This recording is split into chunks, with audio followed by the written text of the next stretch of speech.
Welcome, everybody, to another edition of Delete Laws. Welcome, everybody.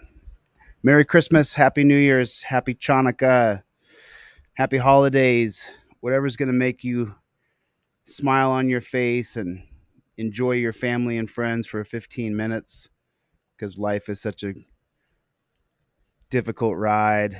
Welcome, everybody. Thank you for coming. If you would please, everybody, drop into the comment section, OTVO, overturn Terry versus Ohio. What we're looking at today is we're looking at Don Andre investigations. Don Andre investigations. Guy I met a couple years ago, and he's going to cover some of the things that you and I care the most about here on Team DLZ, which is transparency, justice, truth, and change. You guys know that. So let's get into Don Andre investigations. Make sure you get over here, hit a like, drop a comment over here for this gentleman. I'm going to take the link up here at the top and I'm going to put it in the chat. Let's get into exactly what this gentleman is presenting today. I'll jump back in a minute.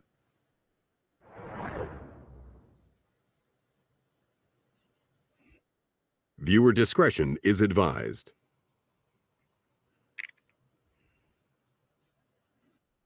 Boom, perfect timing. Okay,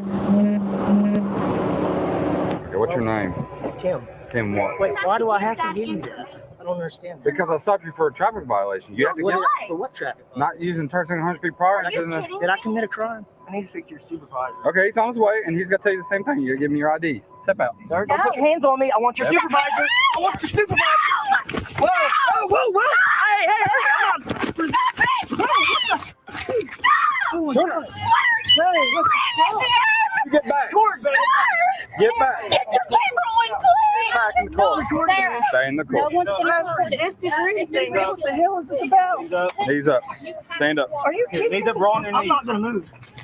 All right, that's fine. I want that supervisor. That's all I asked for. There's no need for You know what there's no need for? crime was committed. That's a traffic violation. You weren't even Okay, he's going to ticket. Just ask You have to give me the you right. have to let me speak to your supervisor. No. That's the law. And he's coming, but he's That going to is tell the you law. the same thing. Have you seen? Why?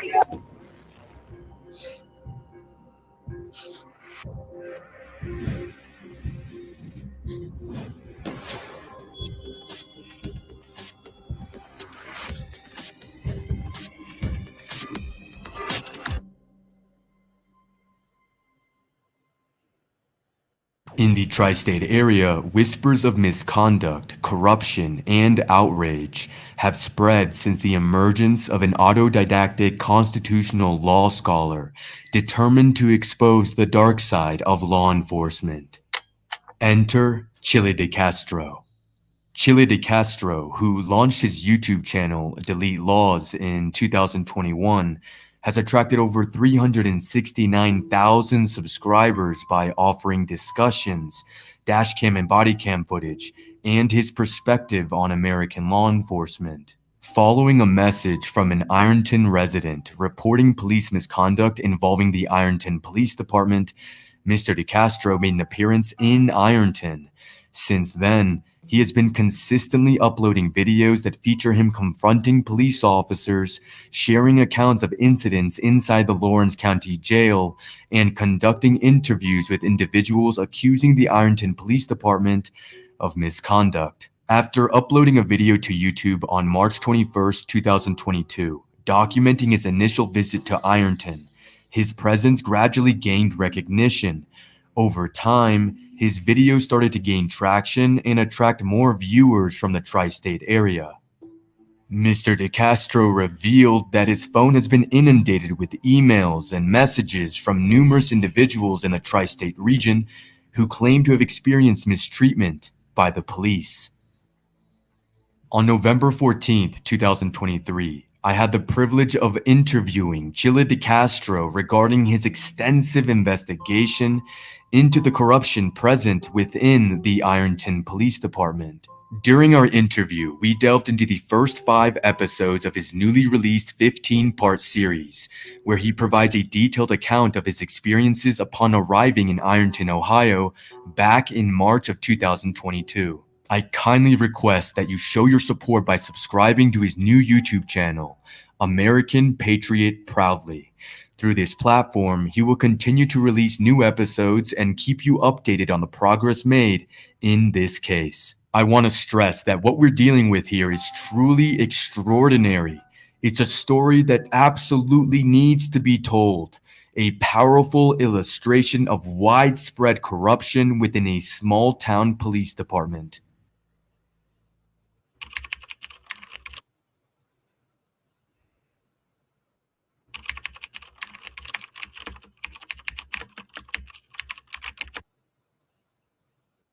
Now, I remember when you were going through this, and I don't think I really understood the gravity of what was going on during this time. And now that I understand, I am absolutely floored. I am shocked at what I saw, and you are like a modern day superhero. I couldn't believe what I was watching. This is my mission. This is why I was born. This is exactly what I was intended to do. I have the right amount of mix of knowledge, charisma, and pure grit where I don't back down. I don't care what you're going to do to me. If I'm standing on my rights, I'm not backing off of them. So it's been, and a lot of people have asked me over the past year to create something that breaks down Ironton into small little bite-sized pieces. I'm very grateful to my editor, M.O. I'll give you his initials. This man came on board with me, and I said, I'm going to fund you to sit down and watch 100 hours of video. And he's an editor. He edits video all day. And he agreed to do that. So, and then after he watched the 100 hours, he was like you, he was blown away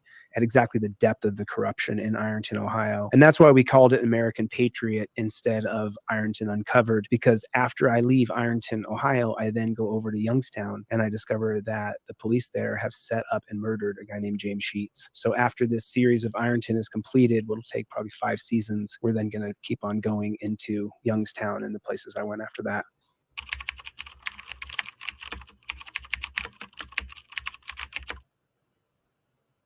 So when we go into episode 1 and we talk about Tim and Sarah, Sarah had reached out to me maybe 4 weeks before I went and sent me a video of a cop stalking her, following her around. His name is Blankenship. And he had been stalking her and following her around. And I saw the video and I was like, yeah, I get a lot of videos people send me of cops stalking them. I was like, you know what? I want to help you. And I was on tour across the country helping people. At the same time, though, I needed a little bit more. And then she calls me maybe a week later. She's been arrested now and pulled over for having a wrong color car. At first, I didn't even believe it. I had to see it on video myself. Then she calls me again. At this time, I'm in Dallas. I'm helping another guy help him get his case situated. And then she sends me a video of the police pulling her over for not using a blinker within 100 feet of a stop sign. But we know that's not true.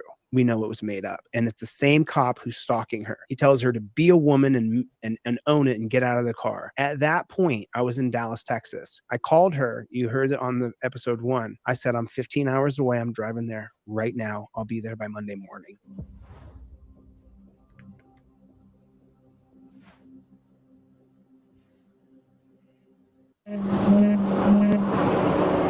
Okay, what's your name? Tim. Tim what? Wait, why do I have to give you that? I don't understand that. Because I stopped you for a traffic violation. You have to get Why? For what traffic? not using turn signal 100 feet prior. Are you kidding Did I me? commit a crime? I need to speak to your supervisor. Okay, he's on his way, and he's got to tell you the same thing. You give me your ID. Step out. Sir, don't put your hands on me. I want your supervisor. I want your supervisor. Whoa, whoa, whoa, whoa. Hey, I'm not. Turn it. Hey, look.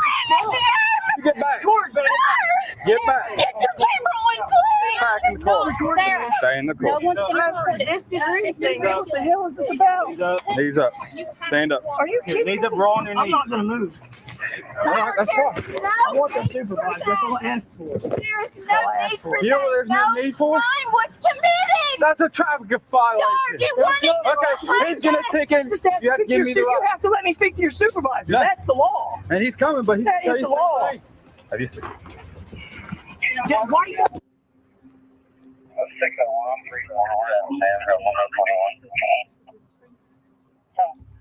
Step on out. I've done nothing wrong. You can step on out. fine, but there's no Step back here with sense in him, that. okay? You can stand back here with him, okay? You can stand back here with him, okay? Why did you do that? Okay. Turn up, put your hands behind your back. I've done nothing wrong. It's not wrong to plead my case. What have I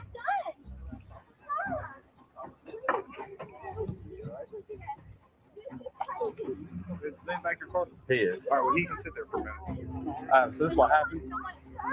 I'm behind another car, and I observed because I was watching the vehicle. Hey, back her up. So I'm got my lights on. That car goes that way. Here's my supervisor. What's up, bro? Well, here's the thing. Yanked out all my property and swam around.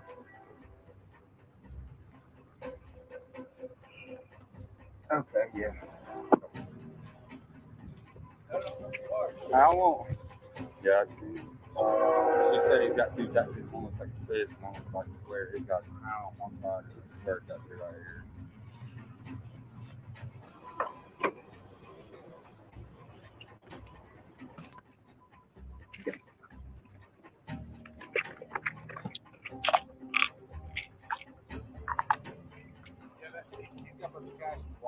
Where's it at? How much is Is this looking a little choppy? Is that what's happening right now? Hey everybody, how is everybody doing today? Thank you for coming. I appreciate it. Welcome to Delete Laws. Thank you guys for coming. How was everybody's Christmas? How is everybody doing today? I feel a little bit bloated, a little bit bloated from all the bad food, but it seems to me like the let me refresh this bad chicken 954. Your story, even if I distort your voice, then I will Let not me hear see your if I story. can. observe? Because All right. So I refreshed everything here. Let me shut down a couple of my things I have going on here and see if I get a little more CPU strength here for y'all. So that there that is. Okay, cool. We will stop all those things right there. And now I'll see it. What is going on? Everybody do me a favor. Hit the like button if you would, please. I have not worked out in 5 days. I have not really. I've been laying around with my family eating bonbons and getting fat for 5 days. It was a nice 5 days with the family. Let me see if this fixes it. Let me know if this gets a little less choppy. I was watching the vehicle. Hey, back her up. So I'm got my lights on. That car goes that way. Here's my supervisor. What's up, bro? Well, here's the thing. Yanked out all my property and swam around.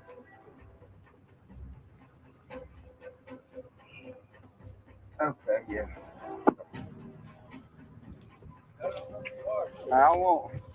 Yeah. She said he's got two tattoos. One looks like a fist, one looks like a square. He's got an eye on one side and a square tattoo right here.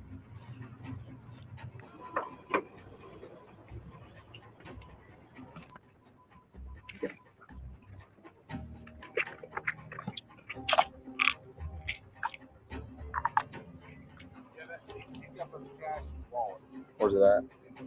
How much is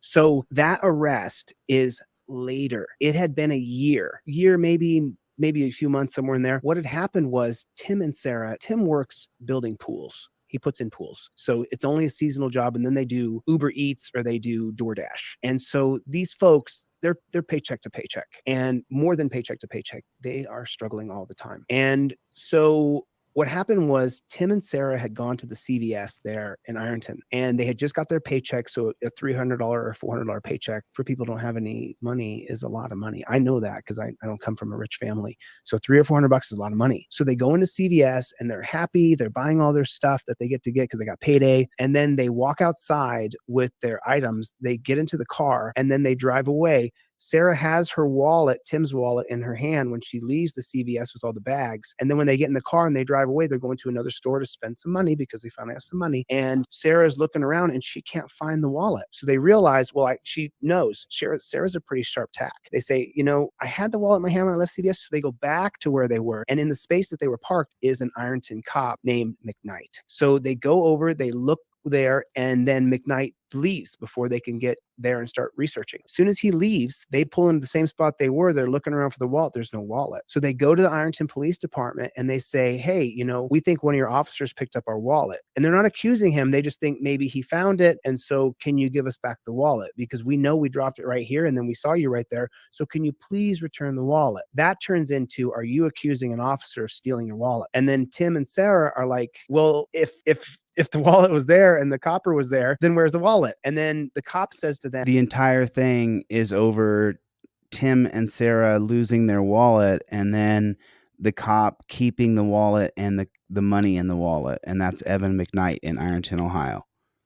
well, even if I do find a wallet, there's not going to be any money in it. So there was over $200 in the wallet, 150, $200, something like that. I can't remember the exact amount at this point, but they took that wallet a year in advance. And then after they took the wallet, Tim and Sarah went down to file a complaint at the police department. Almost a year later is when all the stalking and arresting and harassing and pulling over for the wrong color car twice and the no blinker twice. And the fifth time Sarah was pulled over, she wasn't even driving.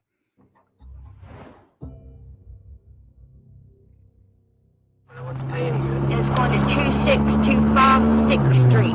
Really? Ironton. What's your Really? Yep. Look at the little doggy.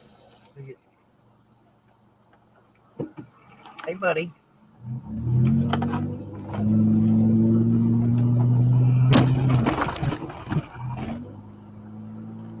Watch the motherfucker.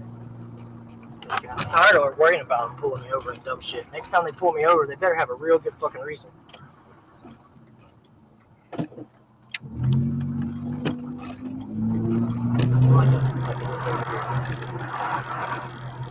Doing it intentionally too to intimidate Oh, us. he's pulling us over. Crack your window. Oh, I got this.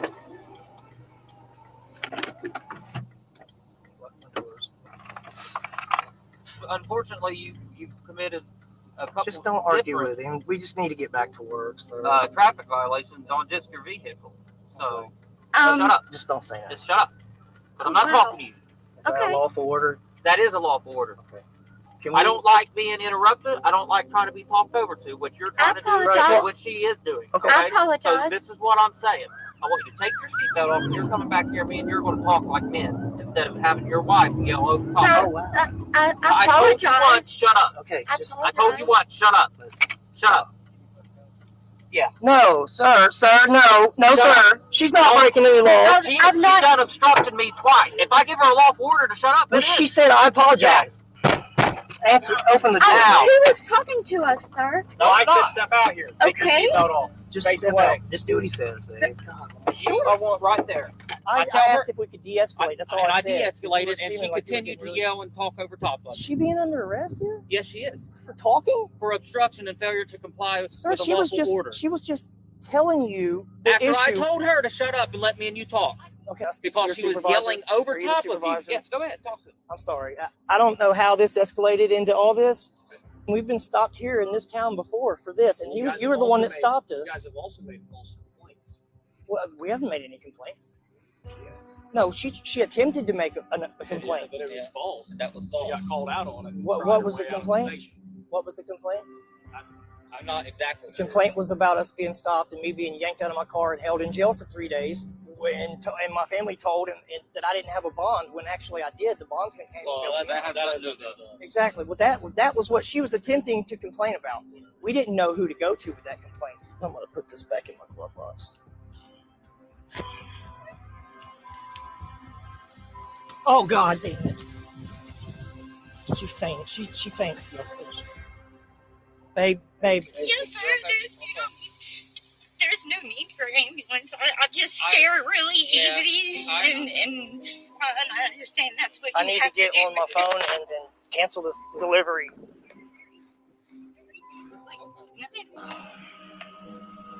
All this embarrassment. the day that you're talking about when they were pulled over and he's telling her to shut up. And Tim says, is that a lawful order? He says, yes, I don't like to be interrupted. That's totally false. It's in my trifold, Cohen versus California. You have the right to say whatever you want. And then Houston versus Hill, 1987, you have the right to interrupt police. So Blankenship is a jackboot thug pig who was dominating them by using his badge. I don't know if they went to jail on that day, but on one occasion, they both went to jail. And then on another occasion, I think just one of them went to jail. There's 5 of them. So Right. it's just to keep 5 pullovers in within like a month, stalking her through town. And everybody knows it. All the government knows it. The judges know it. Everybody knows what they're doing. And they're allowing these pigs to do this to these people. What happens here is Tim and Sarah are pulled over for not using a blinker or the wrong color of car. And when they're pulled over, as soon as that Blankenship, the older Blankenship, I think his name is Brendan or Brandon Blankenship, pulls over Tim and Sarah, he radios in that he's pulled over these people that they're stalking. Well, then immediately McKnight, who they knew stole the wallet and accused him publicly of stealing the wallet, then McKnight, as you can see in the episode, he comes rushing there. Yeah. And then with Sarah in the passenger seat and Tim being harassed by Brandon, then McKnight walks up to Sarah's car door, opens her door, tries to open it, but it's locked, as I teach everybody to keep their doors locked. And then he demands that they open the car door, immediately pulls her out and puts her in torture cuffs and shoves her in the back of the car, of the pig patrol car. And then at that point, because Sarah has low blood sugar and she scares very easily, when they leave her in those torture cuffs in the back of that car for 30 minutes. And then when she finally gets out of the car, she faints. And then Tim sees this. He loves her. He goes running over to help her. And she's explaining to them, it doesn't have to be this way. You don't have to treat me like this. But these people are demons. They're evil. They really are evil. McKnight is evil. I have so many stories about McKnight that I've never told because the people in that town, if you tell me your story and you don't give me permission to air your story, even if I distort your voice, then I will not air your story. And Andre, I have hundreds of stories about the police in Ironton, Ohio on my phone. So McKnight, Blankenship, the Spuljarek brothers, one worked for the sheriff's department, one worked for the Ironton Police Department. They're all in Fouch. They're all in it together. The blue wall of silence from the Mullen Commission has never been more obvious. The blue wall of silence is happening in Ironton, Ohio right now. And by the way, it's still happening in Ironton, Ohio.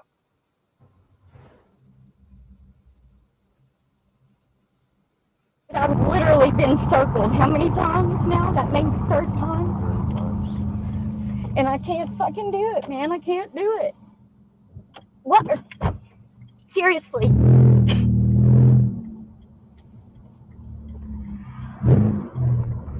Dude. Can't do it, man. I can't.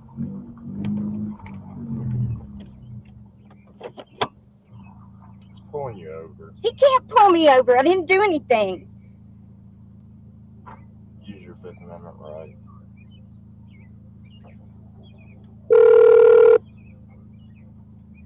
You got a license on you, ma'am? I do. But I'm on the phone with 911 now, and I want to know why you're following me. I'm not following you. You did. You circled the block 3 times. That's why I stopped and pulled over to lock eyes with you. Because every time I come over here, you all harass me. What did I do? You broke a traffic violation. What was a traffic violation? It was a turn signal and a stop sign You just did a U-turn in the middle of the street. to catch up to you. To me, sir, I stopped. I stopped immediately. Well, just hop out here. I'm not. I need an officer here, please. This officer has been following me. 826. Tell him I'm not doing anything wrong. That's how it works. I'm going to ask you to step out. I'm going to tell you to step out, and then I'm going to force you to step out. You broke a traffic violation. Be a woman. Own up to it. We're here. You got ID on you? I told you what the traffic violation was. That was a turn signal. Doing a U-turn in the middle of the street for no emergency, you have to abide by the law as well. And I didn't do anything. I stopped right there. Well, I'm writing you a citation for the turn signal and stop sign. Fine. I said just mark and hold our information. I think I had an interaction with you up here, and you did. You stopped me in front of Jolene while I was putting my makeup on for a turn signal violation. That didn't happen. Okay. I'm informing you that you are going to get a citation for the turn signal and a stop sign. So In the middle I of the have road. you on video. That's fine. Following me, circling the block, coming around, Uh-huh. and finding me. And I am going to your superiors. There he is. Here I am. No, I'm going to your superior. Oh, okay. Her name's Chief Wagner. She's I at the know office exactly today. who she is. I Okay. So do you see it? I don't want to stop it too much, but she's looking for the more sensible, experienced officer, and then he says, "Here I am, right here." And then the more sensible, reasonable officer, she says, "I'm looking for your superior," and he says, "Oh, that's our chief, Pam Wagner, who is in on it with them."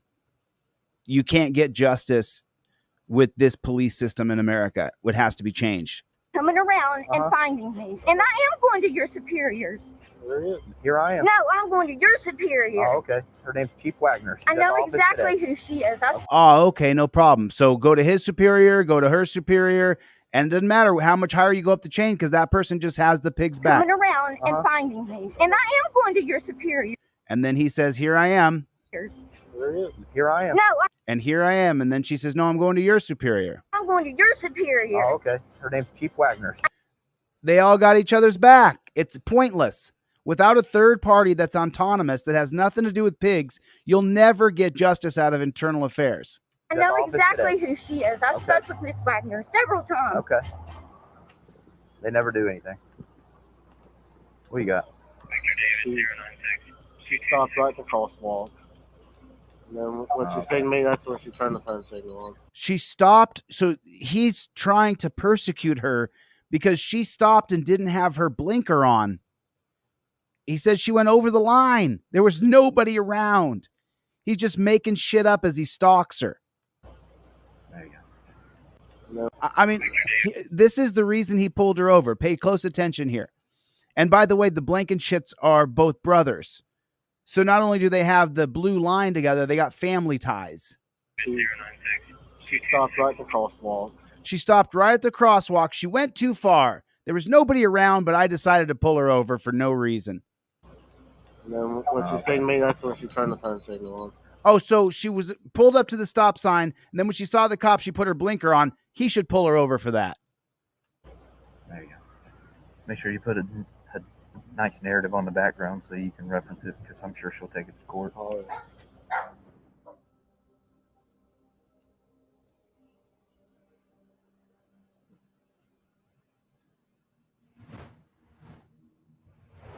Hello? Okay, Sarah, I'm leaving here tomorrow morning. It'll take me 12 hours to drive to Ohio. So, well, I live in Kentucky, which is right across the river. Yeah. I know you live in Kentucky. I know where you live. I got Gotcha. everything all mapped out.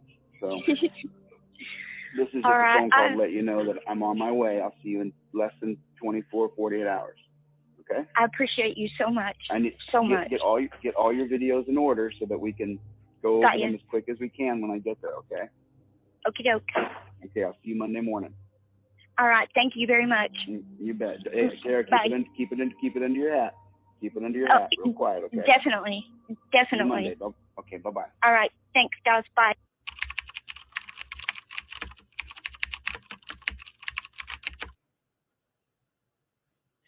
And right when I got into town, the moment I got into town, it was almost like this feeling of like a boom, you know?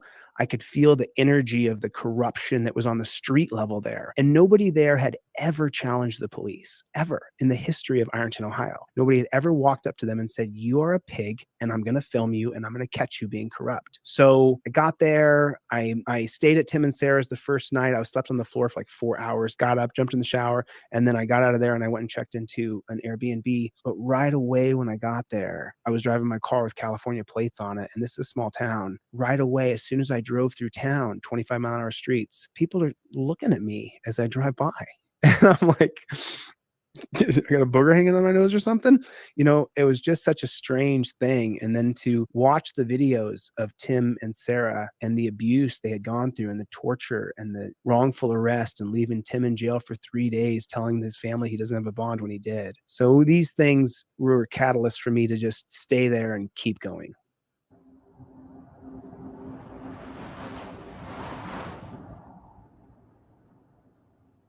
The things that are happening here are so egregious. What I'm seeing on video is outright constitutional violations. And I'm not talking about Yunez. I'm not talking about where they put him in handcuffs and tortured him. I'm talking about stalking. I'm talking about stalking people.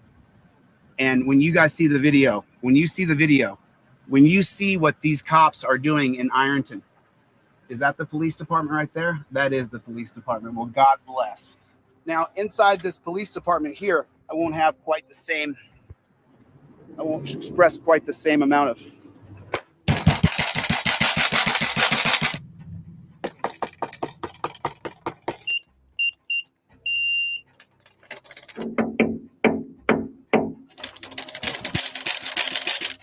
hello.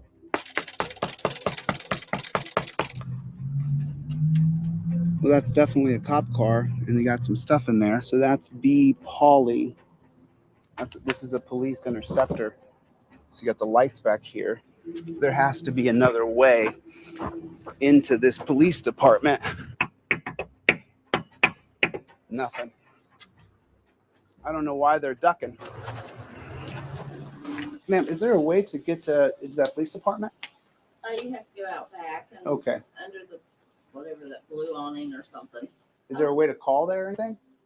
No idea. I got you. I got you. Thank you so much. I appreciate that.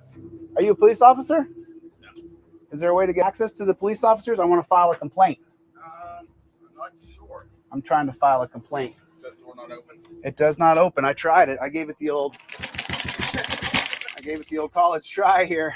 Hey, No, it ain't me. I need to file a complaint. That's why I'm here. That's that place, not That's this gonna be place. that place Well, right there. Yeah, but you guys, how do I get access? I need to file Call a that complaint. phone number. Yeah. Step down there because we're getting ready to bring inmates We out. got Step bring down there and inmates make in. that. Call that phone number. In the history of you guys doing this, has anybody ever tried to take prisoners out of your hands?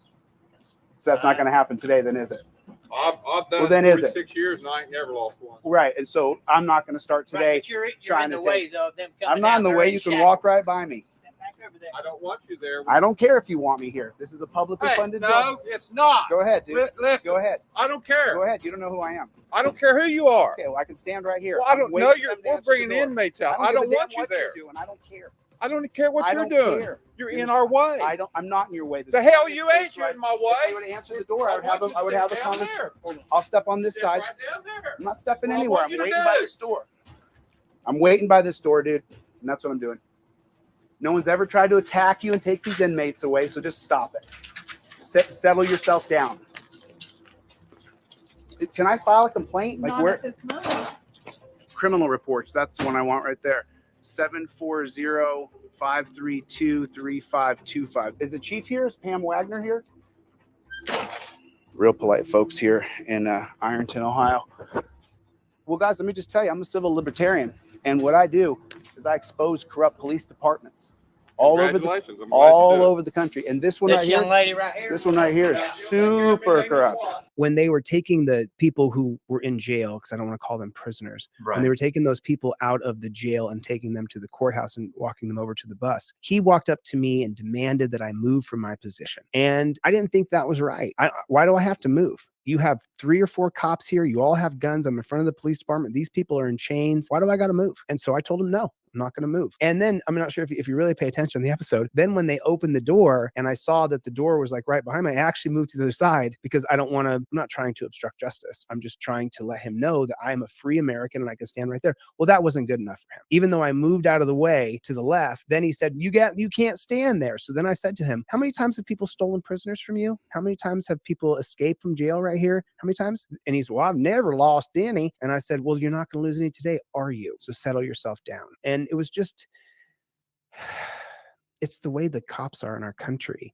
They think they are our daddies, but they signed up to be beta males. They signed up to be told what to do constantly. They sign up to go to work and the supervisor above them will. So I think Don Andre Investigations, I think he's selling a book now. Please acquire a copy of my book by accessing the link provided in the description. So this is Don Andre Investigations book. If you guys are so inclined, get over there and buy his book.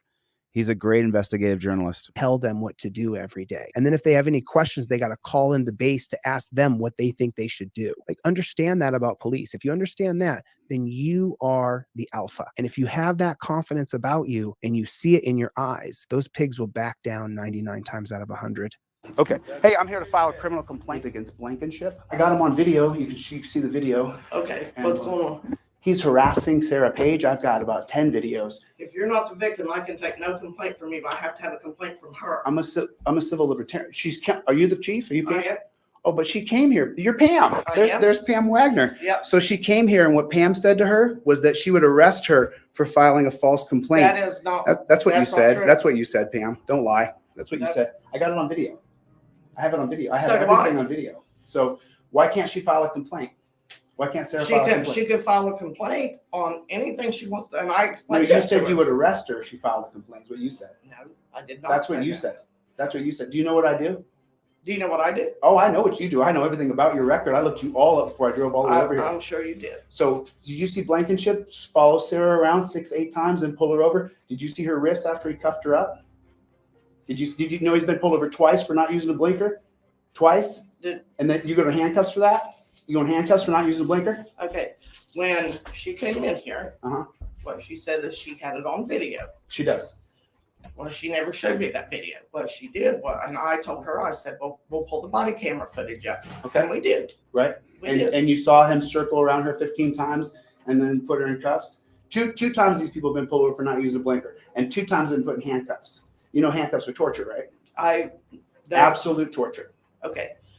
You've got the video of her being put in handcuffs. I've got a wrist as well. No. You've got the I've video. got all the videos, every one of them. There's dozens of videos, Pam. They've been harassing these 2 people because they found a wallet. They didn't give it back. They stole the wallet. Your cops did.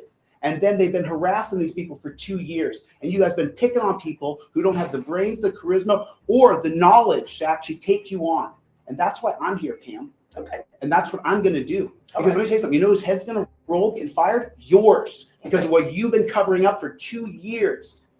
It's disgusting, Pam. It's disgusting. How could you even stand here and not feel 1 ounce of sorrow? Why don't you just say you're sorry? For what? For allowing Blankenship to totally harass Sarah. When Sarah came in here. You said you would arrest her for filing a false police report. That's not what was said. That's what she told me you said, Pam. That was not what was said. What'd you say then? I told her she could fill out any paperwork she wants. And she said she had it on video. And I said, my officers have it on video as well. Right. Did you look at the video, Pam? Absolutely. And you watched. So she's saying she actually saw the video. What you guys have done is criminal. Are you an attorney? I don't have to answer your questions. Here's what I do have to file civil litigation to get. No, I'm not leaving. I'm in a public space. I'm not going anywhere. I can. This is not McDonald's or Walmart. You can't trespass me for standing here. Are you going to walk away from the meeting now? Is that what you're going to do? You're going to flee? You're going to run and hide? Or do I get to meet with Blankenship now? There's no one here but me. Yeah. So you're holding this place down then? There's no one here. I don't even have a clerk here. Let me ask you. Instead of you and I battling, are you? I'm not battling because I have nothing to battle over. You're about to find out. But Okay. let me ask you a question.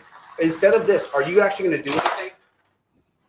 This is a dog shit police department. She's about to find out. She's about to find out. That's what she's about to do. And I have every right to be upset. She's a total tyrant. You have no idea. You can tell from the way that this guy acts that this is how they all behave here. This is how they behave in Ironton, Ohio. They're all a bunch of cowards. Every last one of them. Coward, coward, coward. What they did, Ironton Police Department, to these people, Yunez's case is a fraction of what this case is. These people have been arrested, cuffed, jailed. That's what's going on here. That's why I had to leave and have an emergency trip here, because Sarah got pulled over twice in the past 2 weeks, and she got put in handcuffs for 30 minutes. For 30 minutes. Scum buckets. Just scum. Just outright scum. Really, truly scum. There's no other way to see it. When Sarah went to the police department to file her complaint against McKnight for stealing the wallet, and when she went to the police department for file the complaint for Blankenship stalking her, Pam Wagner told her, if you file a false police report on an officer, you can go to jail for that. And Sarah, a very passive, demure person, she leaves and she never gets to file the complaint. When I heard that, I went down there to confront Pam Wagner and ask her what the deal was. And so the first thing that I saw on Pam's face when I confronted her was fear. I looked her in the eyes and I realized right away she's terrified.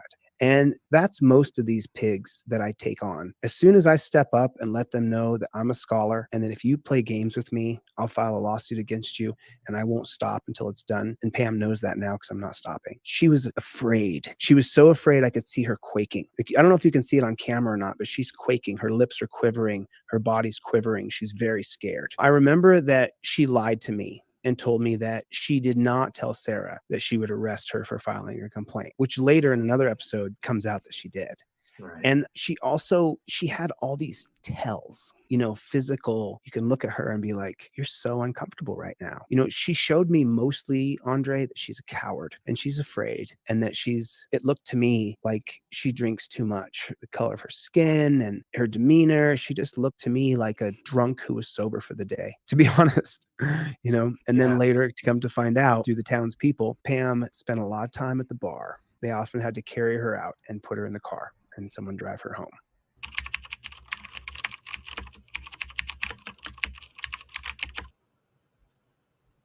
When I was waiting for Waldo in the waiting room of the court. It's a public area. I have every right to be there. Here's the worst part about it is that when I was recording, talking live to almost 1,000 people, as soon as I turn on my camera in Ironton, 1,000 people come on. Whether it's 2 o'clock in the morning or 2 in the afternoon, 1,000 people on my live stream. Those are mostly the residents of Ironton, Ohio, because they're so sick of it, so sick of the cops' corruption. So when I was in the courtroom waiting to talk to Kevin Waldo, this is still episode 3, then a bunch of bailiffs and courthouse personnel came in the room and said, hey, you can't be in here. But yes, I can. Yes, I can. I'm not disrupting anybody. This is a public room. But they wanted to dominate me.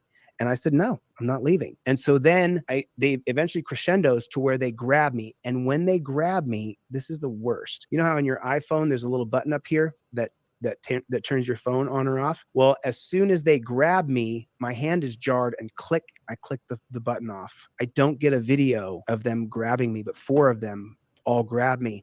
And I'm not sure, even though I'm the way I am, I'm not going to fight anybody. I'm not going to have a fist fight. Like I'm not a juvenile. I'm not a barbarian. If someone wants to fight, you guys can set it up. Go get a mat and go somewhere and have a fight.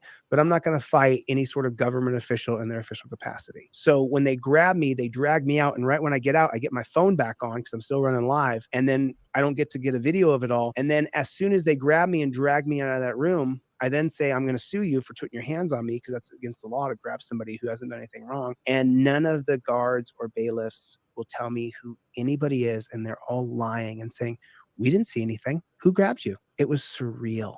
It was honestly like, how do you think you're a good person? Like, how do you go to sleep at night? How do you hug your children and say, Daddy loves you when you're such a piece of trash that you would lie? The woman there's a blonde woman who's a jail guard there. She was standing right in front of me when the 4 pulled me out. She was literally leading me out. And she said, when I asked her, she said, I didn't see anything.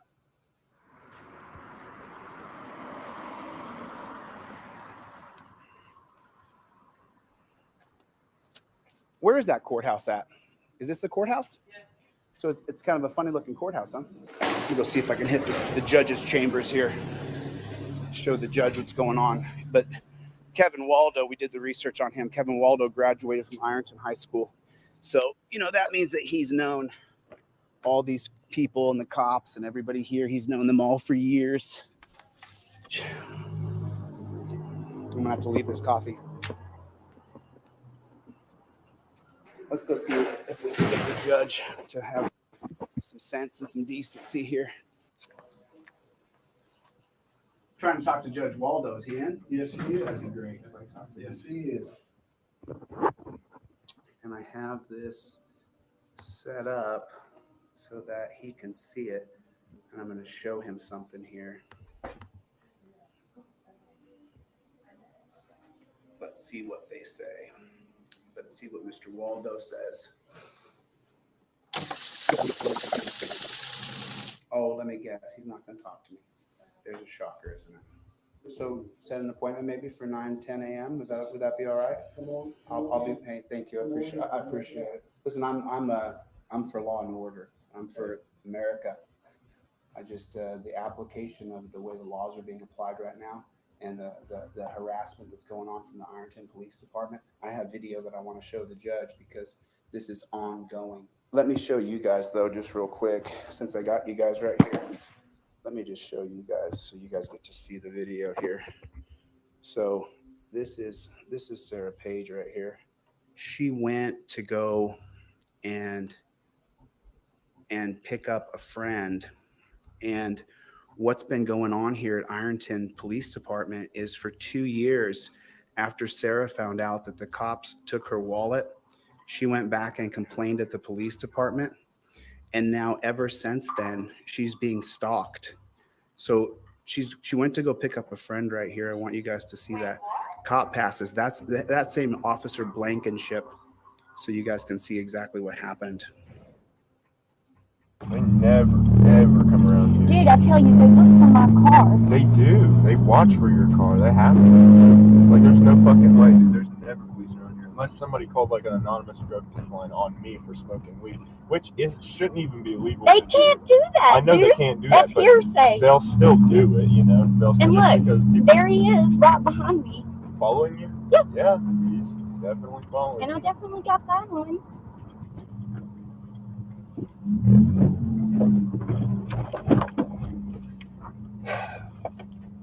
When he pull you over?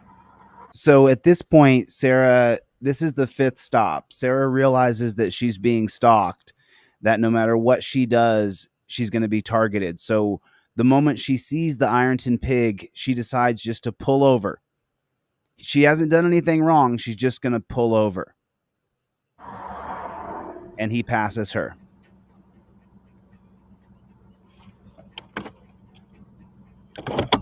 He's spinning the block, too. For what?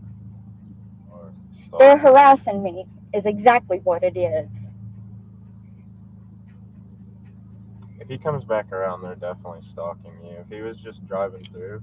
But here's the thing, where the... Oh, no. This is the 5th stop. At this point, I've seen the videos already, and I was down in Texas.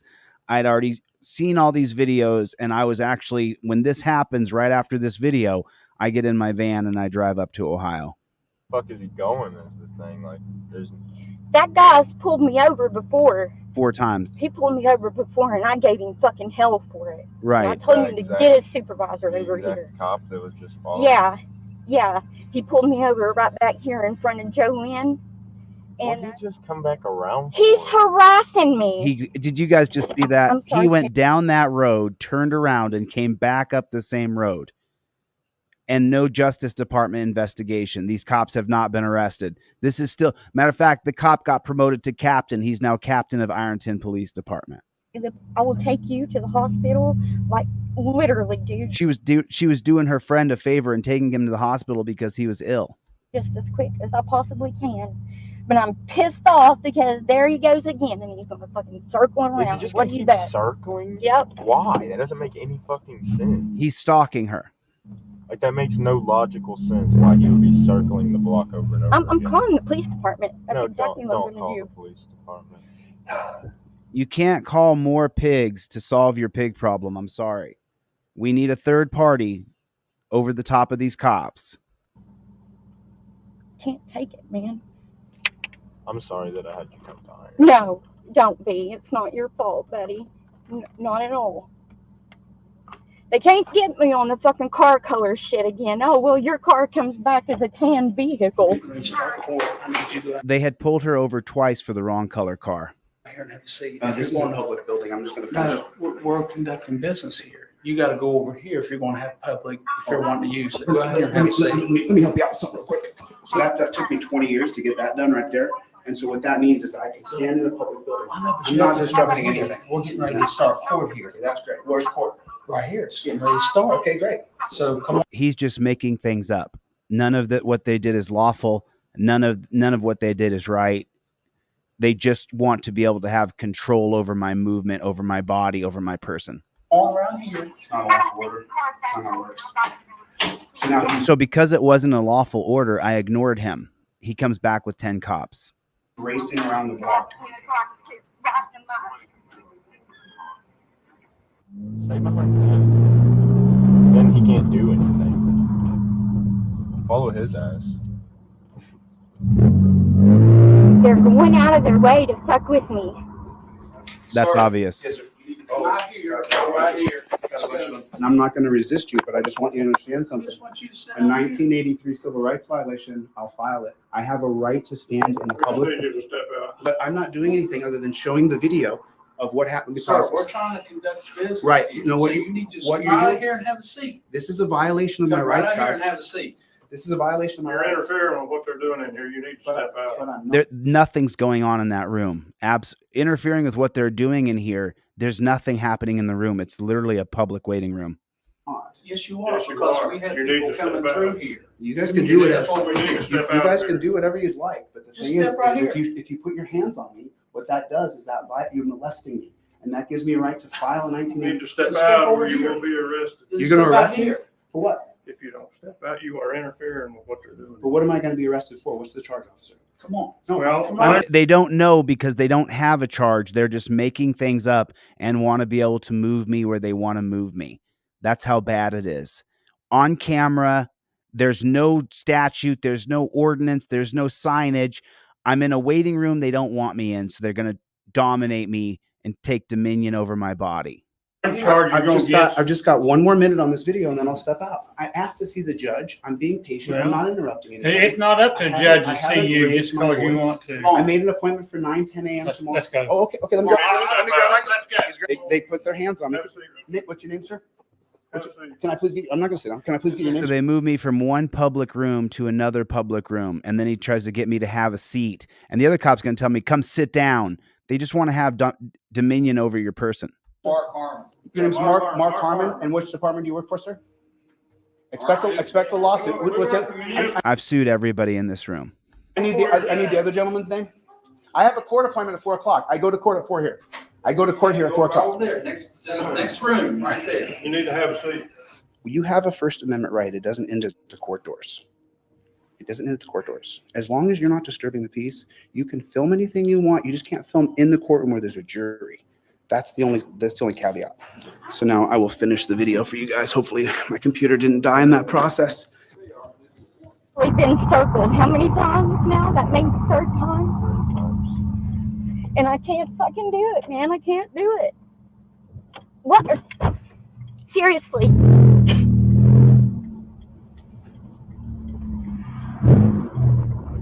Dude, can't do it, man. I can't.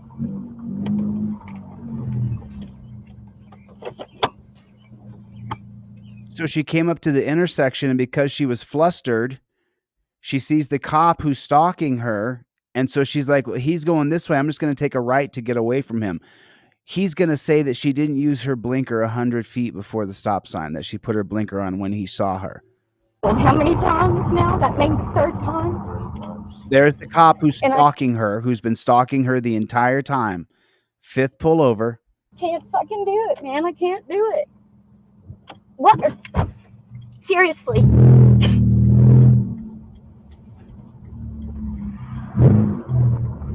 Dude, can't do it, man. I And then he can't. pulls her over.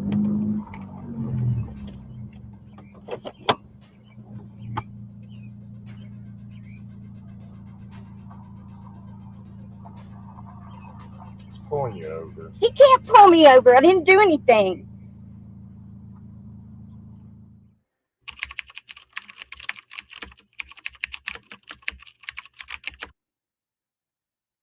Before I started my journey, when I took off on the road and I went from California to Maine and back twice, bunch of states. Before I did that, I had this belief in my heart and in my head that judges were custodians of justice. You can read this in Federalist Paper number 78. And so because I had read the Federalist Papers, I had this idea that these judges were, the proper words are custodians of justice. And so I thought that being in such a small town like Ironton, I would go talk to the local judge in a tiny little town, explain to him that the cops were harassing and stalking Sarah, and he would then take action as a custodian of justice, because if people are arresting her and she's going to court in his courtroom, then he can do something about this. I had this delusion in my head that judges were something good. Judges are the worst part of our country. And you can tell that by the prison industry. From 1968, from Terry versus Ohio to today, it's 300,000 people in 1968, 2.5 million people today. So do the math on that. Almost 10 times the amount of people in prison.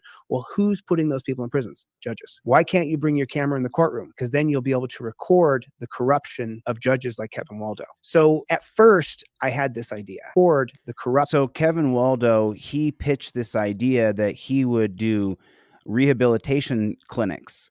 And what happened is Kevin Waldo, along with the other judges, prosecutors, and county commissioners, they then bought up all of the rehabilitation centers. So this dirty jackboot pig Waldo, he'll sentence the people that bring in his courtroom to another judge's rehab center.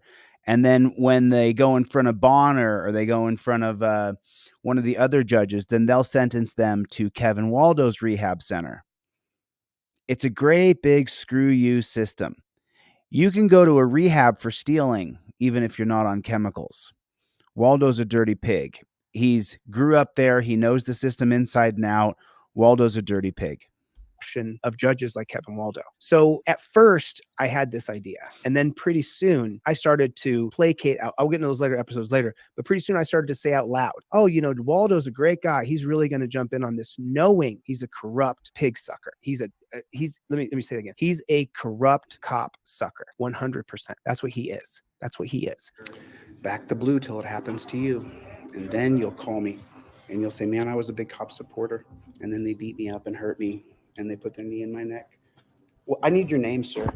You do have a badge on. It's the federal badge ID policy of police. Sir, sit down before you do end up in jail. He threatened to put me in jail for not breaking any statute. That's the tyranny here in Ironton. I mean, what a clown.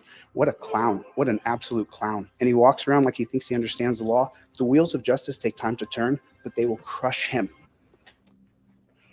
See, these guys are used to sovereign citizens. They're not used to a guy who's for law and order.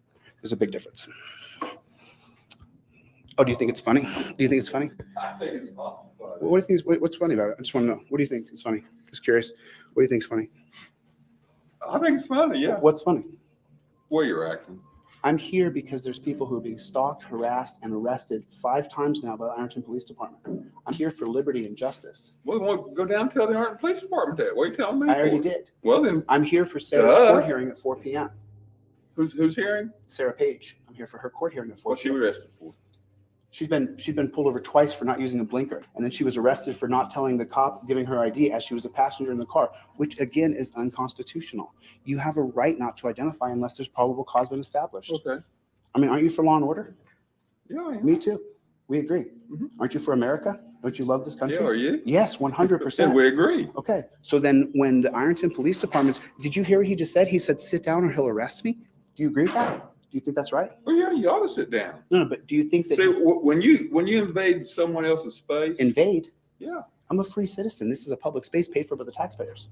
This isn't your space. This is our this space. is my space. I'm not sitting on. I'm not sitting sitting right on your here. lap. This is my space. If you haven't noticed, sir, I haven't raised my voice or cursed at a single person. I don't care. But I asked you a direct question. He threatened to arrest me because I didn't sit down. Do you think that's right? You think someone should be able to tell you to sit down or they'll arrest you? If you're aggravating somebody, yeah. So aggravation is now a law? It could be. It could be. It could be. I don't know. Is that really how you see law and order? I don't know if it is or not. So let me explain the difference between anarchy and law and order. Okay. Anarchy is when you can make things up as you go and arrest people for statutes that don't exist. Rule of law is there's statutes and codes that are written that would mean there's arrestable offenses based on probable cause. We are the power in this country.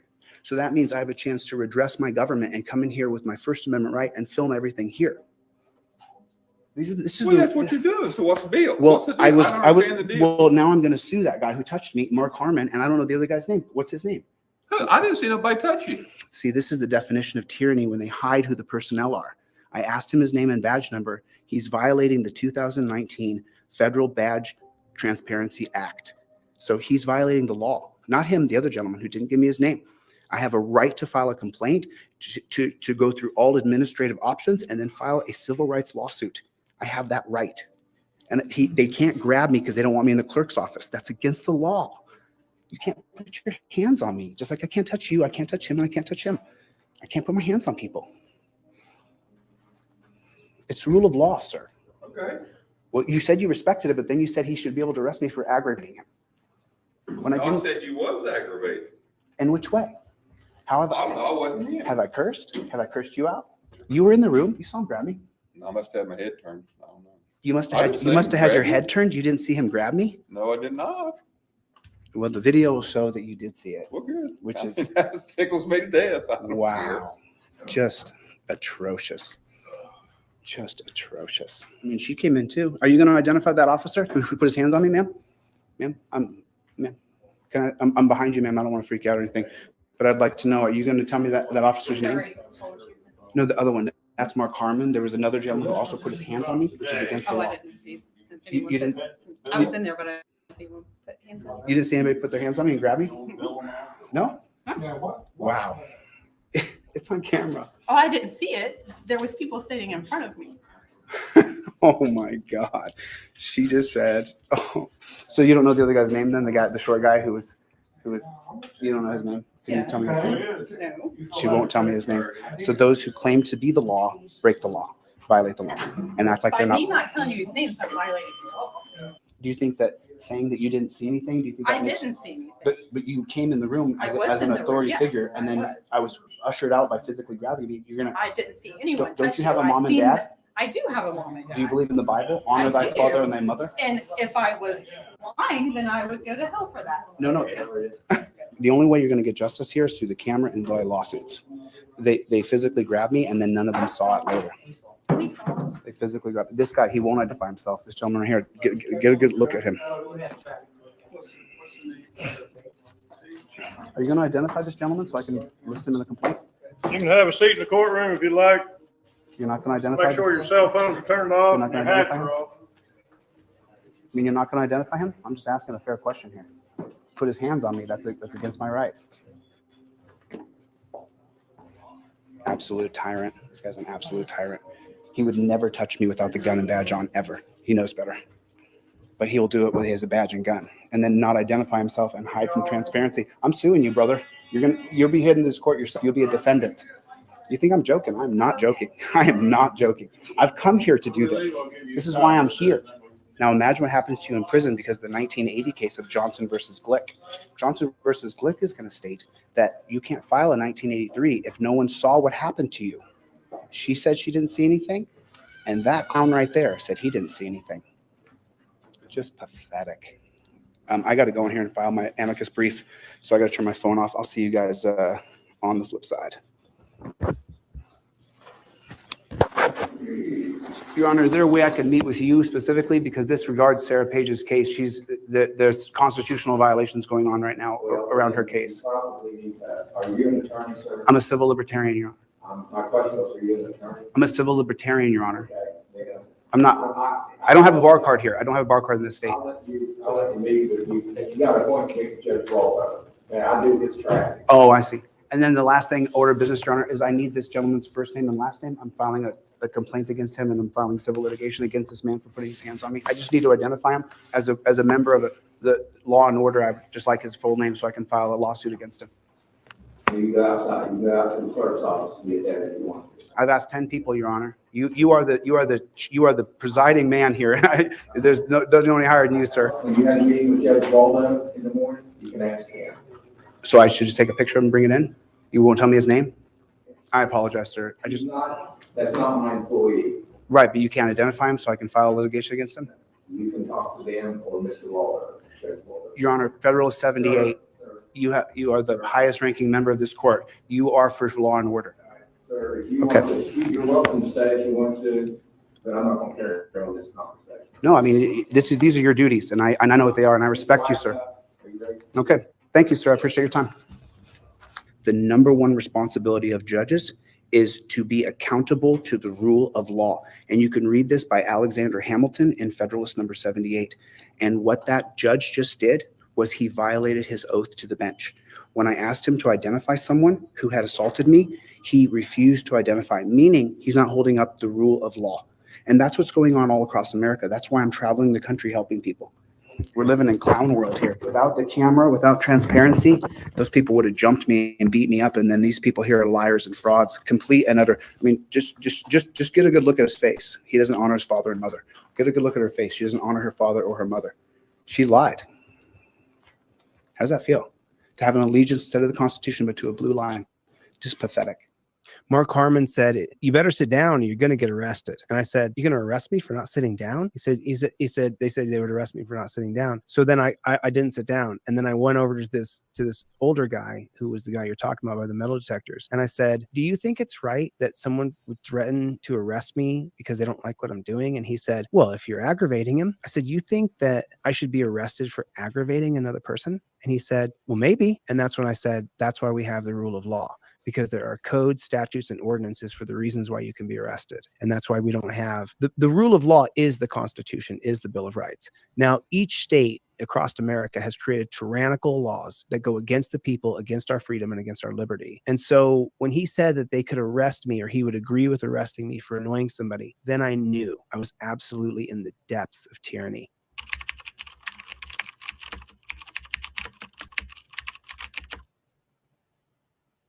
This is where we finally talked to Sarah Page, and she's explaining how the officers in Ironton, Ohio have been harassing her every time she's in town. So she's not from Ironton, Ohio. She actually lives outside of Ironton, correct? Right across the bridge in Kentucky. But she travels often because she has family in Ironton, correct? Well, the tri-state area, Ohio, Kentucky, and West Virginia, there's this one little section right there where all the states combine in one place. And it's just kind of one big community, but it's split up, of course, because of state lines, across the bridge, across the river. And so Sarah Page had to travel to be able to do her job, to be able to do her door dashing. She had to travel into Ironton, which deathly terrified her. And so in episode 5, I finally get Sarah in front of the police department because we're going to file a complaint against these cops who've been doing this to her. And I've already been there for a couple of days now. And so remember, I'm learning as I go. And so I have learned something very important. And a lot of people will see it and say, man, why are you talking over her? Or why are you victims of police brutality? When they start to bare their soul, as you know, Andre, because you've interviewed so many of them, they'll often go off a course and go over here or go over there because their emotional state, number one, doesn't want to talk about that. They'll go to this side, they'll go to that side. And I want to talk directly about the issue. But now that I've interviewed hundreds of victims of police brutality, now I know I have to, like a bowling alley, I have to stick bumper lanes in there and say, no, come back to center right now. Tell me this exactly. And then I say, hold on a second. Let me sum this up for the audience. Because people, when they first watch it, you're going to think, man, he's kind of coming off like he's rough. Well, you haven't interviewed anybody who's been stalked, harassed, arrested, persecuted by the cops, and prosecuted. So I have to try to keep her on track. And so that's what you'll see in episode 5 is me saying, no, focus, hold on, wait, jump, go to this, tell me this. And so you'll see it, right? You can see that I'm literally leading the horse to water. When you hear what they're doing to these people, I got Pam on camera lying and saying she didn't say that she didn't threaten to arrest you. You said you can file a complaint for him if you want, but I can also arrest you for filing a false complaint against my officer. So, yeah, this goes to court. No, they're gonna duck. They're gonna duck. That's what they're gonna do. Have these guys been just absolutely stalking you and harassing you? I don't know what else to call it other than Where's that. the mask, will you? Yeah, sure. Absolutely. 2 years this has been going on. I work over here. I have family over here. It's hard not to come across the bridge. We're a tri-state area. Everywhere is right across from each other. And these officers, every time I'm here, they make their presence known. They follow me. They smirk. They intimidate. I mean, it's pathetic. They act like a bunch of middle school boys. And it's to the point that I do fear for my safety when I come over here. And these are supposed to be the people that you go to for help to protect you.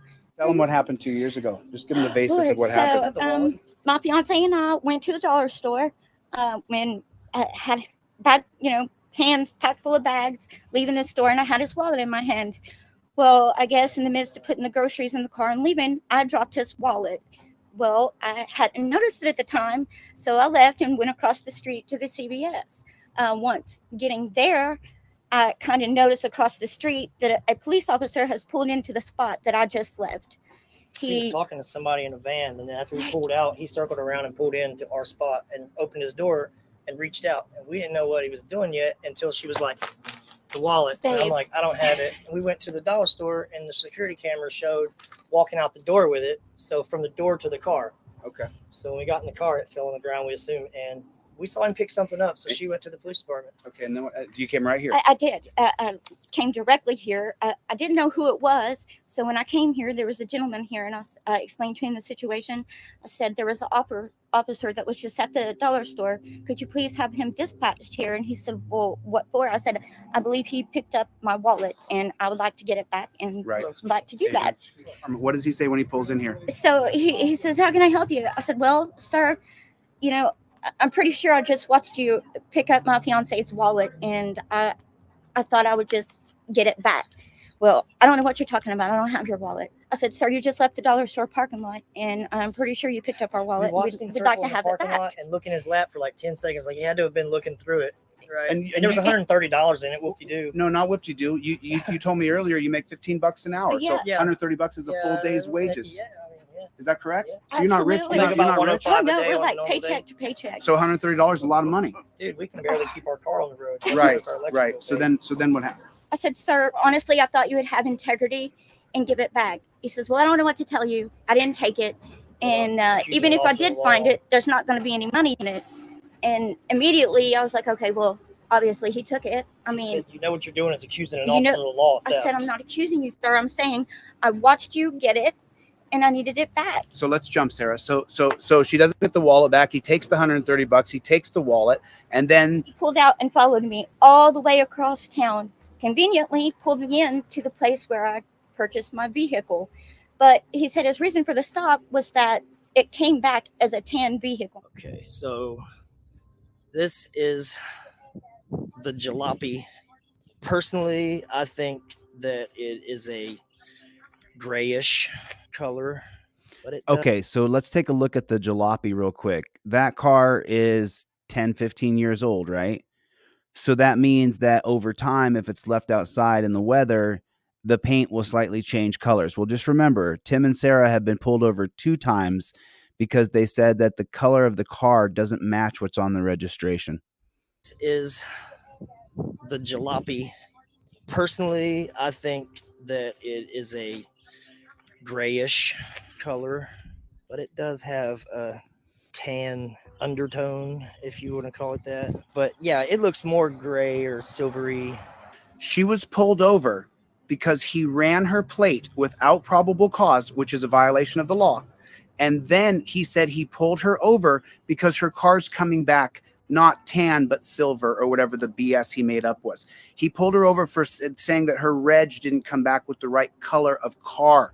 That's what she was pulled over for the wrong color car. And what happens? He wrote me a ticket after I proved that was they wanted to incorrect. He identify wrote me. a ticket because I had a mask hanging from a rearview mirror. Right, he wrote her a ticket for that because you were sitting in the passenger seat and they wanted to Yeah, identify. they wanted to ID me, and I told them, look, I'm a passenger. You can talk to her. They had like 6 cops around the car. So just so you guys know, there's a Supreme Court case that allows the police to read your license plate and run your license plate whenever and wherever your car is in a public space. And so what they do is that they see Sarah's car and they run the license plate and it comes back as a gray or a tan car. I can't remember which one it is. Now, the car is a mix kind of between gray and tan. It's an old car. This is an old jalopy. These folks don't have any money. The car's 15, 20 years old. It's $1,000 car, $2,000 car maybe. And so the cops run her license plate and it comes back as a silver car or a tan car. And so then they pull her over on the idea that it's the wrong color car on the registration. And then when they go to give the registration, they tell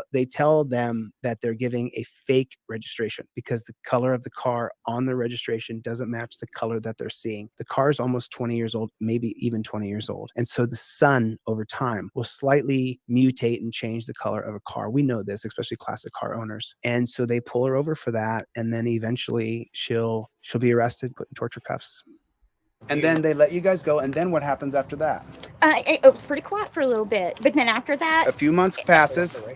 we came over and helped my mother-in-law move some furniture, and we're traveling back through town. By the way, this episode premieres, the one you're seeing right now, this episode premieres in about 30 minutes. To meet my sister at the CVS. We passed this guy. He's got his nose sticking out of the car wash. As we pass him, he sees our vehicle and literally immediately pulls out, and he's like 3 cars back. He follows us until he turns off, speeds down another street, and tries to get closer behind us. And he gets like 1 car, but now he's got 1 car between us. and he's weaving back and forth. And when we pull into CVS, I used my turn signal at the gym, right? It's like almost a half a block away. And I knew he was back there. I knew he was going to pull us. I pulled in. We got out of our car. He hadn't pulled in yet. The car that was in front of him stopped, and it took him a minute to get in the parking lot. We were halfway across the parking lot. Tim, why did he pull you over? He said he pulled me over for well, God, I got a brain fart. Yeah, 100 feet prior is what he said. Tim, what? Wait, why do I have to give you that? I don't understand that. Because I stopped you for a traffic violation. You have to What- get for what traffic? not using turn signal 100 feet prior. Did I commit a crime? I need to speak to your supervisor. Oh, whoa! Hey, I'm on. He drops his gun clip. Bullets go falling everywhere. He grabs his taser immediately because she comes out the driver's side because she thinks Yeah, they're they're shooting. trying. I thought they were going to shoot him. She saw a gun clip hit the ground. She thought they had a gun out. Come on, baby. Get back. Get your camera on, please. Back in the car. Sarah. Stay in the car. No one's going to resist or anything. What the hell is this about? He's up. One of the supervisors show up, and I said, "Are you a supervisor?" He says, "No, but you got the right to remain silent, so fucking do it." So then the other supervisor shows up while I'm in the back of the cruiser, but only after the officer pulls him to the side and lies his ass off to him about. He changes his story so many times. And then did they take you to the dungeon? Oh yeah. How long are you in jail for? 3 days. How long are you in cuffs for? Oh, a good 45 minutes. 45 minutes in handcuffs. And then so when he takes him to the dungeon, are you allowed to take the car and leave? Oh no, they held me too. I actually got put in the back of 2 different cruisers. In handcuffs? In handcuffs. Okay. You can stand back here with him. Okay. Why did you do that? Okay. Turn around, put your hands behind your back. I've done nothing wrong. It's not wrong to plead my case. What have I done? They took them both to jail for not using a blinker. She tried to bail me out the next day after I got her bailed out. My mom came bail her out. She tried to come bail me out. They told her that I had a holder or a warrant or something. They lied. I didn't have any of that. Right. So what happens here is when they arrest him, they put him in the dungeon for 3 days. But the next day she goes down to the jail and says, I want to get my boyfriend out. And they say that there's a hold. They can't get him out. That was a lie. They left him in there just to leave him in there. Is that true? Absolutely. In episode 5, you hear him explaining he went to jail for 3 days. Sarah goes to bail her boyfriend out. The Ironton police lie and say there's a hold on him, and we find out that this is a blatant lie. Can you explain how we found out this was a lie and why did they lie about this? What was going on here? It's a corruption system where they're all in it together. The Lawrence County jailers are in on it with the Ironton cops. They're in on it with the Lawrence County Sheriff's Department. They're all in on it together. And so when Tim is arrested at that CVS and they drag him off to the dungeon, then the Lawrence County jailers, and I'm suing him, his name's John Chapman. It's in my lawsuit. John Chapman allegedly would have to have then colluded with the Ironton Police Department to then tell Sarah on the phone. They went down to the jail to get Tim out and they said, oh no, he's got a hold. So then he had to sit in jail for 3 days. And then when he gets out, later Tim would find out there was no hold on him. He could have got bailed out that night. Even 1 minute inside of the dungeon is horrific. Imagine your family trying to bail you out and John Chapman, along with the Ironton police, colluding together to make sure that you stay in that dungeon. And by the way, the jail gets paid on every 8-hour cycle. And so then they go to court. They try to say what in court? They say they charge you with crimes. And what does your public pretender say? He says, well, here's what the prosecutor wants. 5 days in jail. 5 days in jail. He's going to drop the obstruction to a disorderly charge and Right. 1 year probation. And then strongly, she said, no, I'm not going to take it. Right. Yep. And then what happened to your next hearing? The next hearing, he walks out and he says, here you go. You're out of here. Leave. The public It's done." pretender walks up to her, who she has had no meetings with, who she did not show her the body cam, and says, okay, it's done. You guys are done. You're free to go. They just offered her 5 days in the dungeon at the last hearing, but now it's all okay. It's all okay now. Everything's fine. They pulled him over for not using a blinker and he goes to jail.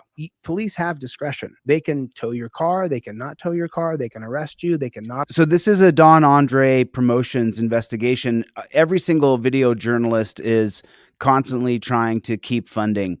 It's such a battle to be able to keep it. And this is Don Andre Investigations.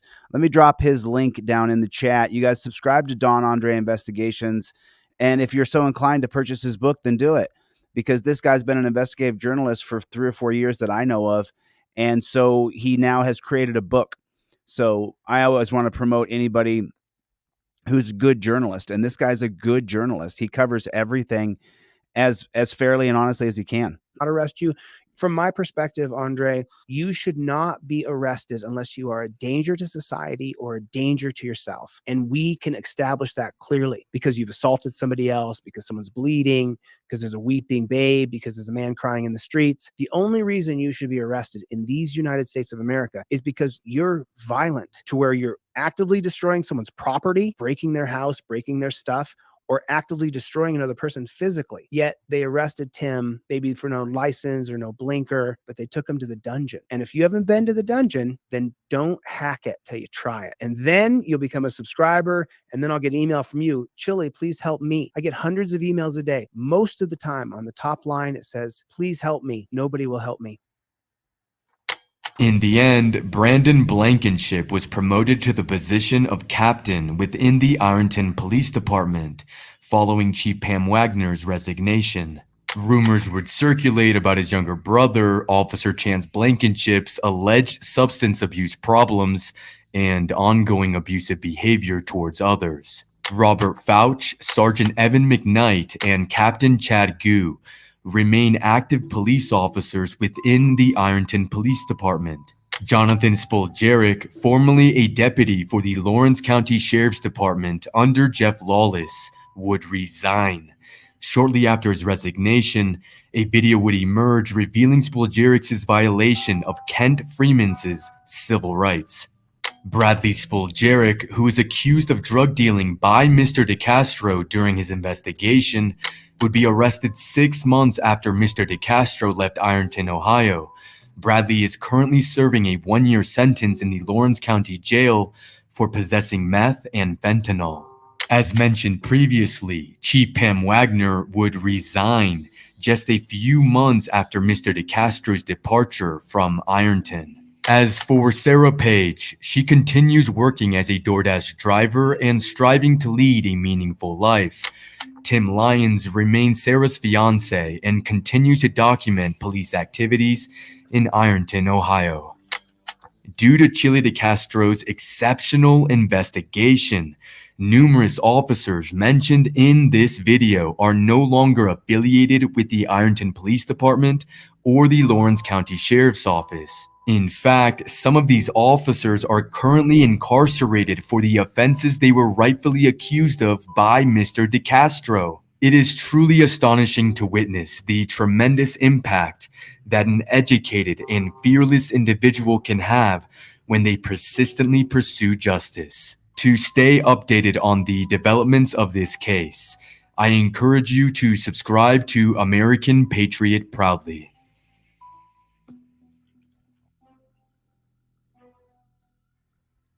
So let me give you guys a little update here. Thanks for coming, everybody. Good to see you guys. I had to...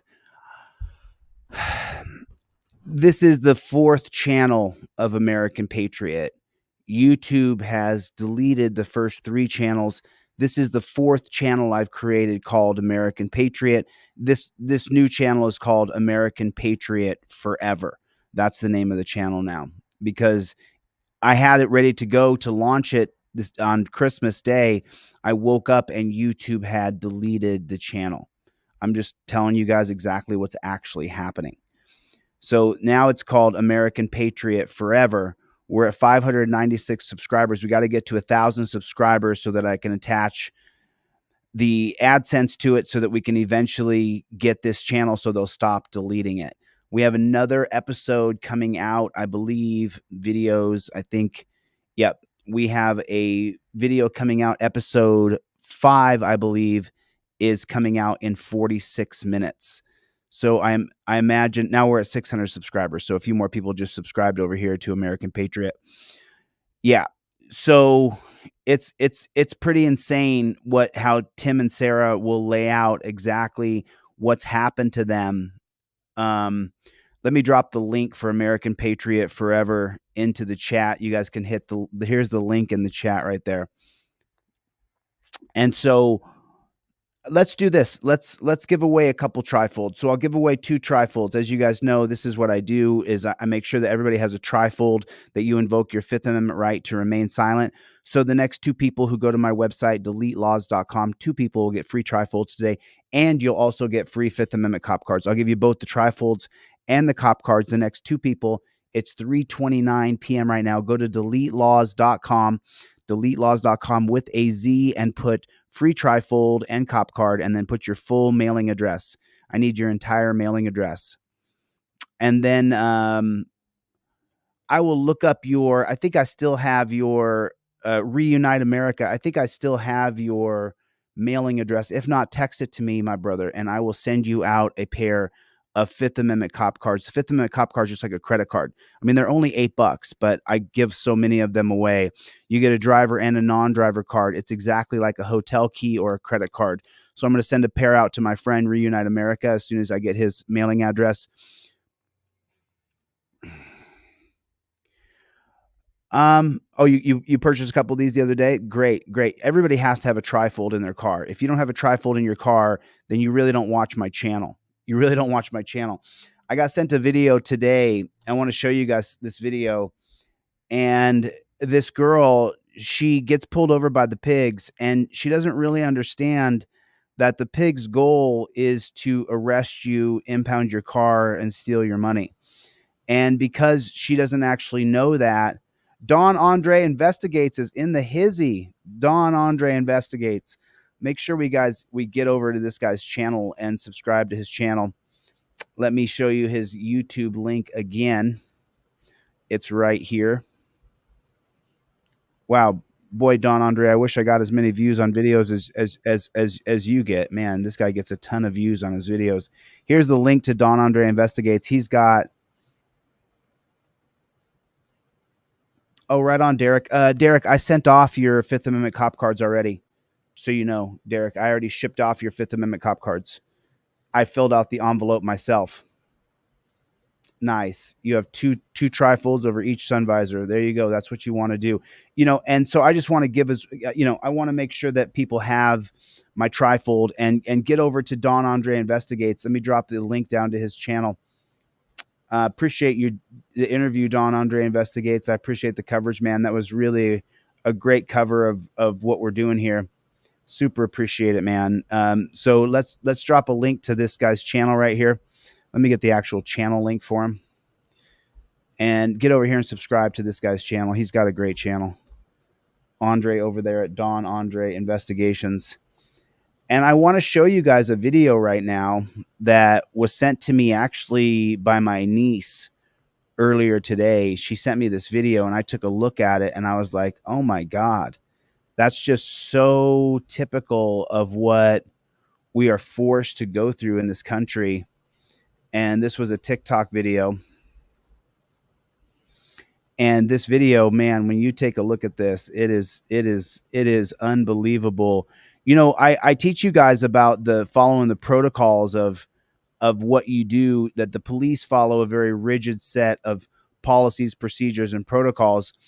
And the thing is that the police take their set of policies, procedures, and protocols so literally that if you don't follow their set of policies, procedures, and protocols so viciously, and here's the channel for, there it is right there. Did I drop that link in there for Don Andre? I hope that I did. Yeah, I did. Okay, cool. Yeah, if you don't follow their rigid set of policies, procedures, and protocols, well, then they'll attack you. They will physically attack you, is what they'll do. If the cops says, hey, do this, and then you don't do it, and then it's on camera that you haven't followed their illegal directive, they can just physically attack you. And this is the reason why I created the trifold and I created the Fifth Amendment cop card, so that you would have a step-by-step tutorial of how to go through the stop. I'm not sure if you noticed or not, but on the right-hand side over here, it says number 1, number 2, number 3. You can see it right here. 1, 2, 3. This is the step for the non-driver. When you see a cop, you start filming. Number 2, cop approaches, says words to you, say, I invoke my Fifth Amendment right to remain silent. Cop loses his qualified immunity for questioning you any further. So, and then on the back is 4, 5, and 6. And then the cop asks you for identification when there's no probable cause. While filming, you say, I plead the Fifth Amendment. I identify as good citizen. When the cop asks you for ID and there's no probable cause, that's the whole reason why you have this card in your wallet. Whether you got it from me for free or you paid $8 for it. That's how much the card is, $8. you have this card in your wallet, this $8 solution for the pig who says, give me your ID right now. I'm suspicious of you. Well, unless you've actually broken the law, you don't have to give the pig your ID. You say, yo, you want my ID? Okay, give me 1 second. Can I get it out of my wallet?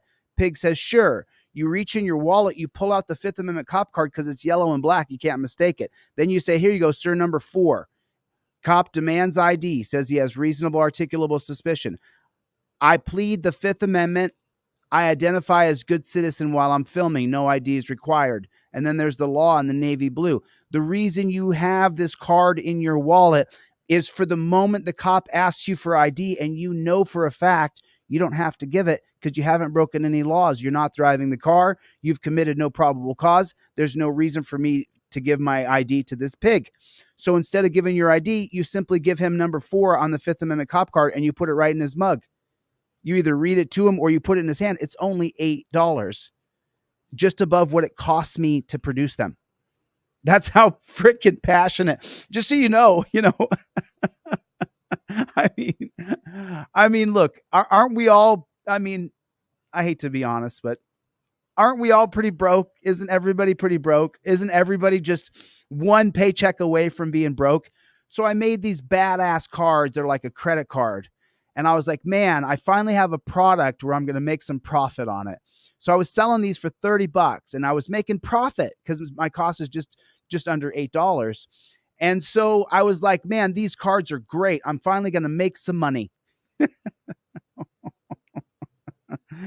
And so I started off by lowering them a little bit and lowering them a little bit. And now I'm down to $8. I still make some money. Not a lot, but I make some money. And I'm happy with that. But then you have the card in your wallet. You got the card because it's only $8. And you're like, it's only $8. I'll get it. And so then you have number 4 ready to go for that jackboot thug pig. And look, I make money. This is how I make money. I make money. I'm not afraid to say I make money. I'm happy that I've created a business for myself. There's no shame in my game. 100%. I've created a tool for you to be able to deal with the pig in front of you, and it's an indestructible tool. It's like a credit card, like a hotel key. You can't tear it. It doesn't rip. You could cut it, but you can't tear it. So I created something that lasts forever, and I sell it for just over the price of my cost, and I still make money. So I don't care. I just want you guys to have it in your wallet. I would run for president, but I'm not that known. I'm only known to people who come. And I'm not sure if you guys know this or not, but YouTube doesn't really put my videos in circulation. The people who come to this channel, they find out about the channel, then they come. And that's how it works. So I'm just keeping it real with you guys. That's exactly how it works. Okay, so let's check out this TikTok video. This is I saw this video. My niece sent this to me earlier today, and I was so mad when I saw it that I said, you know what? I'll cover this bad chicken. And I want to show you guys this. And I want to show you how if you don't follow a step-by-step tutorial, then you're going to end up going to a dungeon and they're going to arrest you and they're going to hurt you and they're going to cheat you. So this is the video right here. Let me open this bad chicken big so you guys can see it. And let me see if I can zoom in on this bad chicken. There, it's because the screen's only this big. She's 22 years old, and look at the bootlicker who writes 22 years old, writes 22-year-old turns speeding ticket into an arrest. What a bootlicker! What a bootlicker!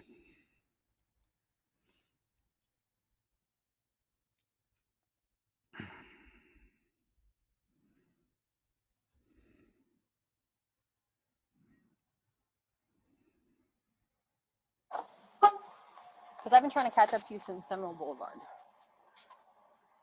I don't even know where. Okay. So when you're on Seminole Boulevard, before you get to the triangle, then you go off to Madeira Beach, and then you go around, and then you make your right-hand turn here. When I go over the bridge you're talking about? Before that. So on Seminole Boulevard and 68th Avenue, you're doing 62 and a 45. And then you continued at a high rate of speed over the bridge, the Tom Stewart Causeway, the drawbridge there. I use my cruise control over half the time, and So she's at her house. You can just give her a ticket. if I like, I don't even understand right now. Like, if I was speeding, like, why wouldn't you, like, if I was speeding all the way over there, which I wasn't, like, why wouldn't have you just pulled me over all the way back there? Because I Okay, that's not what we do. That's not how we do it. And you're going to find out in a second that she's going to get arrested and taken to a dungeon, and they're going to impound her car away from her driveway. Because if they arrest you, incident to arrest would mean they can impound your vehicle. So this is what I'm trying to tell you. This is, you have to invoke your Fifth Amendment right to remain silent. That's what you have to do. And then you shut the front door and you don't talk to that jackboot thug pig. She's going to go to jail. She's going to get arrested. I'm telling you. I mean, I know exactly. I've seen this already. Obviously, I downloaded it. can't drive recklessly I to put wasn't- other people in Officer, danger to put up with you. respectfully, Can you please have a seat back in your vehicle for me, please? And then may I have your license, insurance, and registration, please? Ma'am. All right, I gotta call my dad. I'll talk to you later. So she doesn't want to be harassed by a pig. She doesn't want to deal with it. She's frustrated. See the frown on her face? No, I don't even understand. Literally been home. Just stop. I need to call my dad, and then I need to call my lawyer, because this is literally ridiculous. Nakatu, you grab your 28. Can I have your registration and insurance, please? I'm pretty sure my registration is in the house. My dad drives his car. Okay, then have a seat back in the car so I can handle all of this. Hey, so this officer just... So now she's got her in her driveway. She's backed into her driveway, and the cop is telling her to get in her car. But you can be detained without sitting in your car. You don't have to be in your car to be detained. But this girl's not using her words very well. Have a seat in the car, please. Oh, there's the authoritarianism. That's why we just can't stand these pigtails. I'm on our... Can you just look at our... I will. Just please. Okay, I'm just trying to... I've asked you to do that 3 times now because this is a traffic stop. I'm at That my... doesn't mean you have to get in your car. She says, I'm at my house, meaning that it's unreasonable for her to be arrested if she's detained in her driveway. She should sue this pig. house.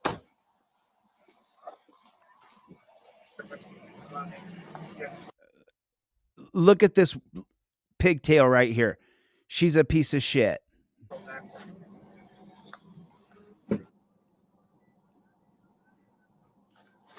I told you to sit in the car.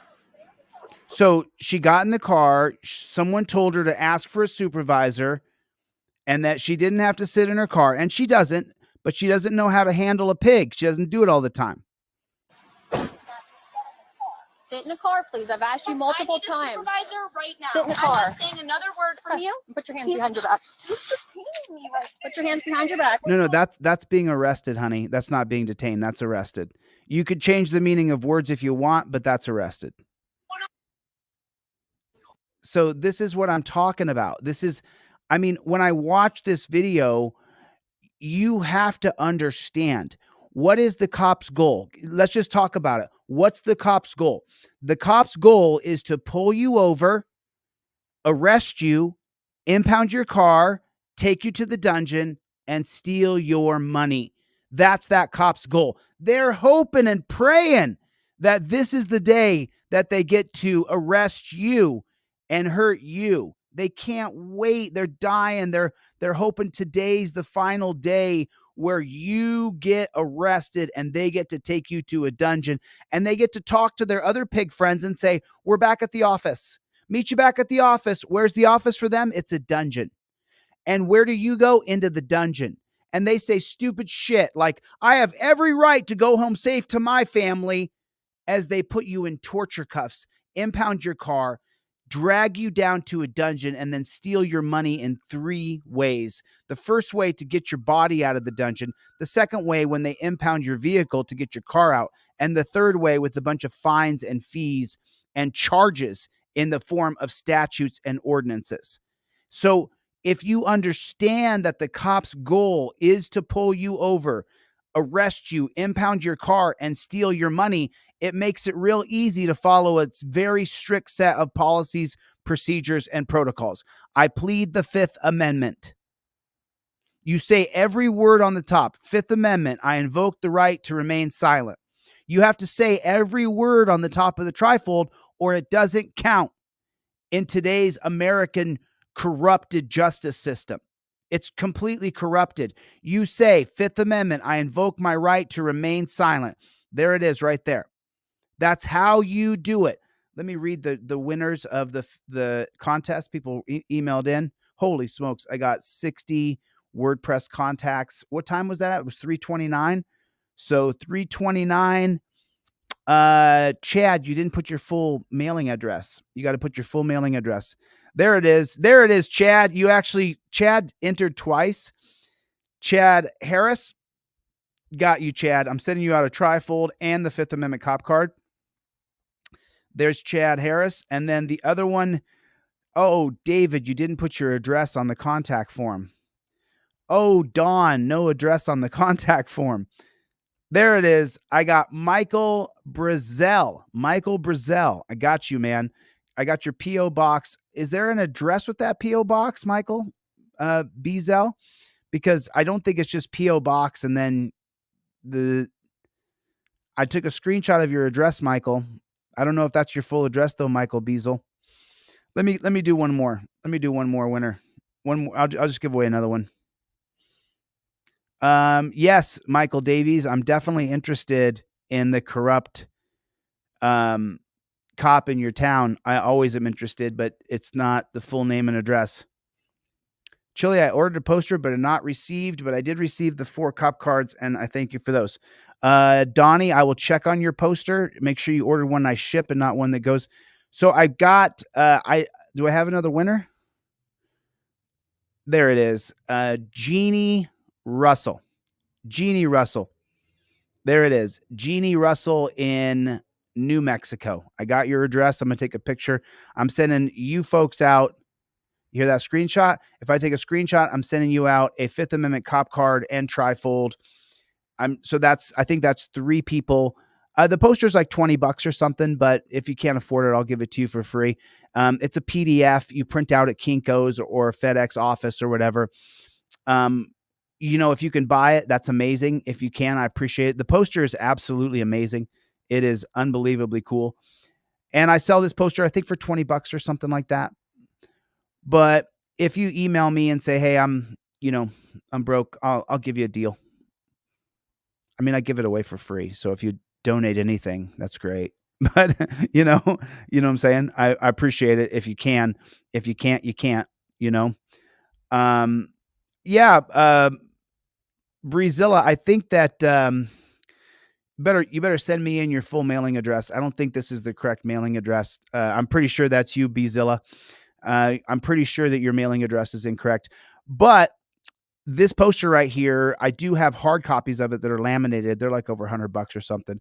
But this PDF version of this poster is so dope. So dope. And you can lose yourself an entire afternoon sitting around with friends and family talking about all the presidents that are on this black line right here with the timeline, discussing Montesquieu's checks and balances system from his book Spirit of Laws from 1751. There's all these cultural icons throughout history that you can look up. And if you don't know who these people are, if you just spend a little time just trying to figure out who they are, or if you have any questions, I'll be more than willing to answer those questions. Stephen Richter said, please send me your cards and pamphlets and how to pay you. Go to deletelaws.com. If you don't want to, just go to deletelaws.com. That deletelaws.com is powered through Bank of America. So I don't keep your credit card information. I don't have your credit card information on file. I can't recharge your credit card because I don't keep it. Bank of America gets it. Remember, I'm a merchant account. So I make a deal with Bank of America to process your credit cards. I make that deal with Bank of America. When Bank of America gets your credit card, they don't say, hey, Chili, here's their credit card information. No. That's not how it works. Bank of America then takes your credit card information, sends me a payment and a fee for the payment. I don't have your credit card on file though. So yeah, you can go directly to my website and make sure you get the one that I send you that comes with that fancy broccoli wad rubber band.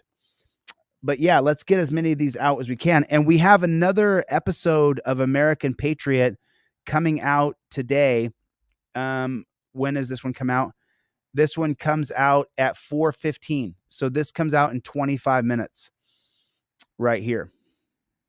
right here. Got it. Oh, here it is. Okay, cool.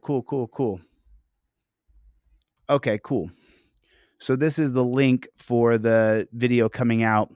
Hopefully I can get to 1,000 subscribers today so I can try to not get this is the 4th channel of American Patriot. They have deleted the previous 3. It's been absolutely brutal. It's been, I mean, watching my channels get deleted time after time after time. I don't know what happened here, but that looks interesting to me. I mean, what do you guys think? This one says right here,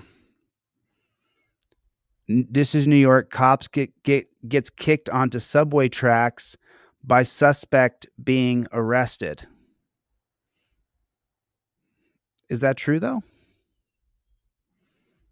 Is that actual true? Did that actually happen? I mean, look at the cop. He's got his knee on the guy's head. Look. Oh my God. Look at the headline of that. And then look at what the cop is actually doing to that other human being. Look at that. That jackboot thug pig is sitting on one shoulder and his knee is on the back of the neck of the person, and another pig is down on the other person's ankles. And then the caption says, "This is New York. Cop gets kicked onto subway tracks by suspect being arrested." I'm good. Good. That's what the cop deserves. Look at that. Look at that. You think I have any empathy for cops when look at that. Look at that. Legs are crossed. They got their knees on the person, treating that person like their life doesn't matter. Like, who wants to put their face on the floor of the subway? They got their face on the floor of the subway. Break the leg. Then break the neck. Put your hand, put your foot on my neck. That's right. Break it. Break it. Break it. Pull up pressure on it. I mean, I guess the guy's getting tired of having someone sit on their neck. Break it. Break it. Pull up pressure on it. Stop it. You're not breaking my neck good. He says, "You're breaking my neck." That's not what the title says, though. It doesn't say that the cop is on someone and he's crying about his neck being broken. It says he kicks a cop into the subway. Well, why do you think that happened? You're looking at it. Break the neck. Put your weight on it. She's saying break. You're saying you're breaking my neck. Put the weight on it. Look at him. He's got his knee in the guy's ear now. Oh my God. Oh my God. Look at how he's treating that human being. Oh, kick in the face.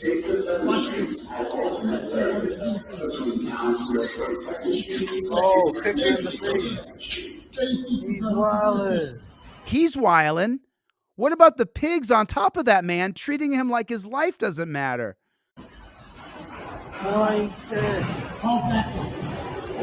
Oh my God, Falcon. Oh, no. Oh my God. This is New York. Oh my God. This is crazy. Oh, that's it. Your video's demonetized. You showed a kick. Chili. Your video is demonetized. Thanks for coming, guys. Sorry you won't be able to see the video. They're going to put it in the cellar. We showed a guy kick. You can show the UFC fights. You can show everything else. But if you show a cop get kicked into the... Oh my God, Falcon. Oh. He doesn't want someone jumping on him again. No. Oh my God. Oh, you better demonetize that, YouTube censors. Where you at? YouTube censors? Pretty much all my videos are demonetized. So man, I showed it. Oh my God. Horrible. This is New York. Oh my God. Disgusting. Just disgusting.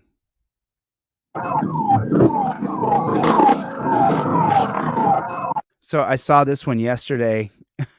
I don't know if this is on a different channel, but I already saw this 2 days ago, 3 days ago, this exact same video. This pig pit maneuvers another car.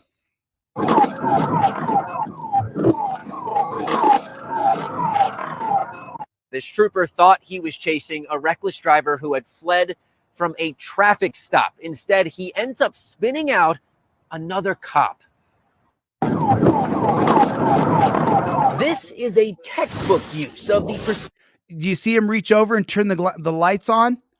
So that his lights were not on. He was just rallying down the road at 100 miles an hour. This is a textbook use of the. See him turn the lights on? You saw that, right? Precision immobilization technique that are known as a pit maneuver, but they normally aren't used against other law enforcement officers. Oh, I didn't see your lights. You didn't see your lights? Because his lights weren't on. He turned them on after he got pit maneuvered. This incident happened on November 29th. Florida Highway Patrol received reports of a car that fled a traffic stop and was driving recklessly. After a bit of driving and following directions from dispatch, the trooper recording this dash cam video gets behind a dark-colored Kia and begins to follow. They leave the 826 and continue eastbound on Northwest 167th Street before making a left turn to go north on Northwest 12th Avenue. So the cop in the car being chased doesn't realize he's being chased by a cop car? So stupid. It's such a scam. They all know what's going on. Then, right as they approach Park Center Boulevard, the trooper pulls up next to the Kia and performs the pit. Then, watch carefully. The driver of the Kia leans over and turns on his own red and blue lights. Turns out it was the wrong car. Instead of stopping the fleeing driver, the trooper spun out an Opelika police captain. As if the Opelika police captain pig, didn't know he was being chased. They were having a good time. I got the wrong car. I didn't see the lights in the back. The two Leos got out and began talking about the mistake. The FHP trooper saying he saw a car with dark tinted windows speeding down the road, so he assumed it was the car he was looking for. He had no lights on his car and he was hauling. I thought it was the car. That's my fault. That's fault. It's not your fault. The guy driving the car was having a good time being chased. He's in a blue Mercedes and he's in a Kia. That's my fault. We know that Florida Highway Patrol is investigating this, but there are still a lot of questions that remain. The big ones being, why was that Opelika police officer driving, following apparently the same car the FHP trooper was supposed to be following, but without any lights or sirens? Why did the FHP trooper have so little information that he ended up spinning around the entirely incorrect car? And did either of these law enforcement officers face any discipline? No. We have asked both agencies these questions. As soon as we get any answers. No, they don't. They don't have to face any sort of repercussions. It's just absolutely so atrociously bad.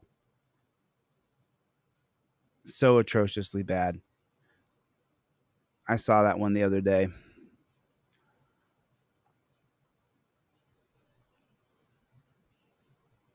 Man, it's constant. It's every day.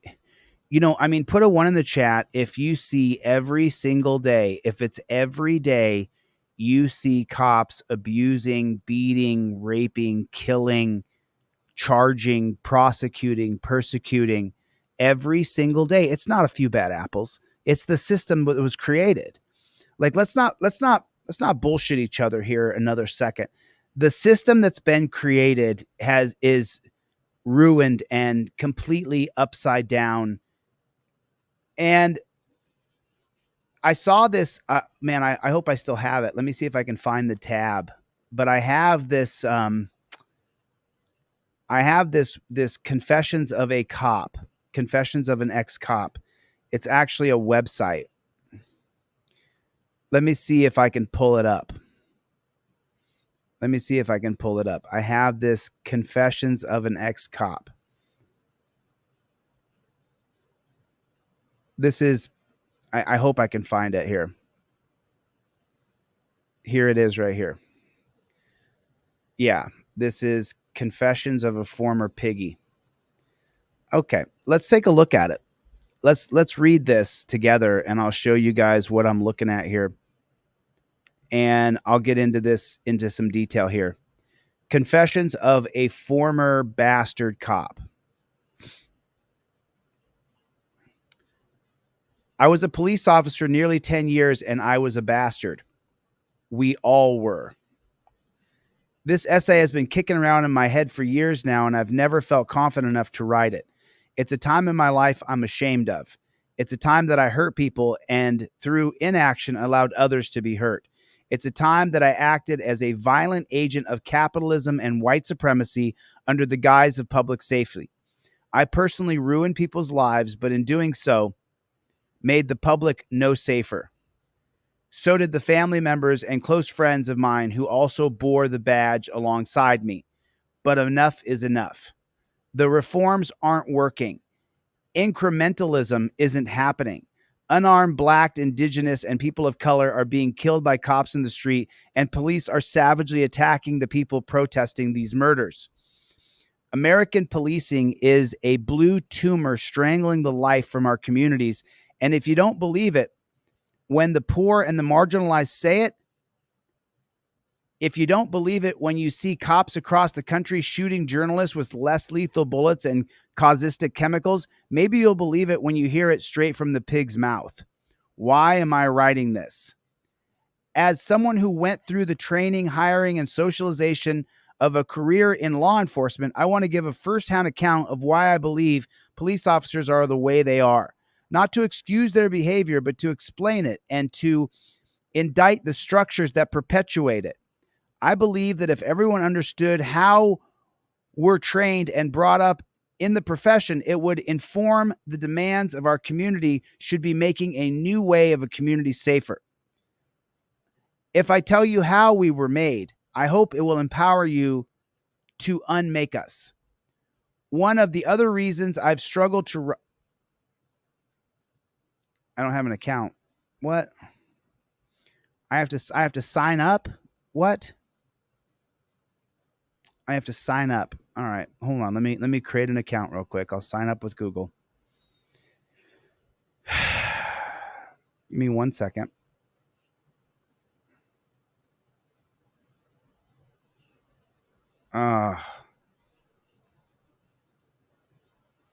Whatever. You got to pay? You have to pay? You have to pay $50? What? I have to pay $50 to have a membership on Medium?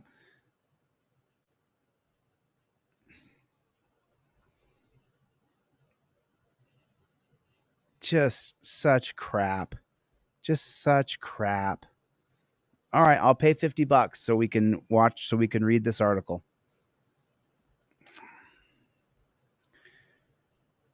It's just unbelievable to me, but all right, that's fine.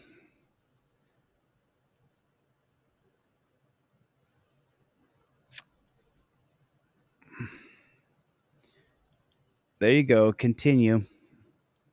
Start reading. Okay. So now I got it. I paid $50. So here it is. Let's get into the rest of the article.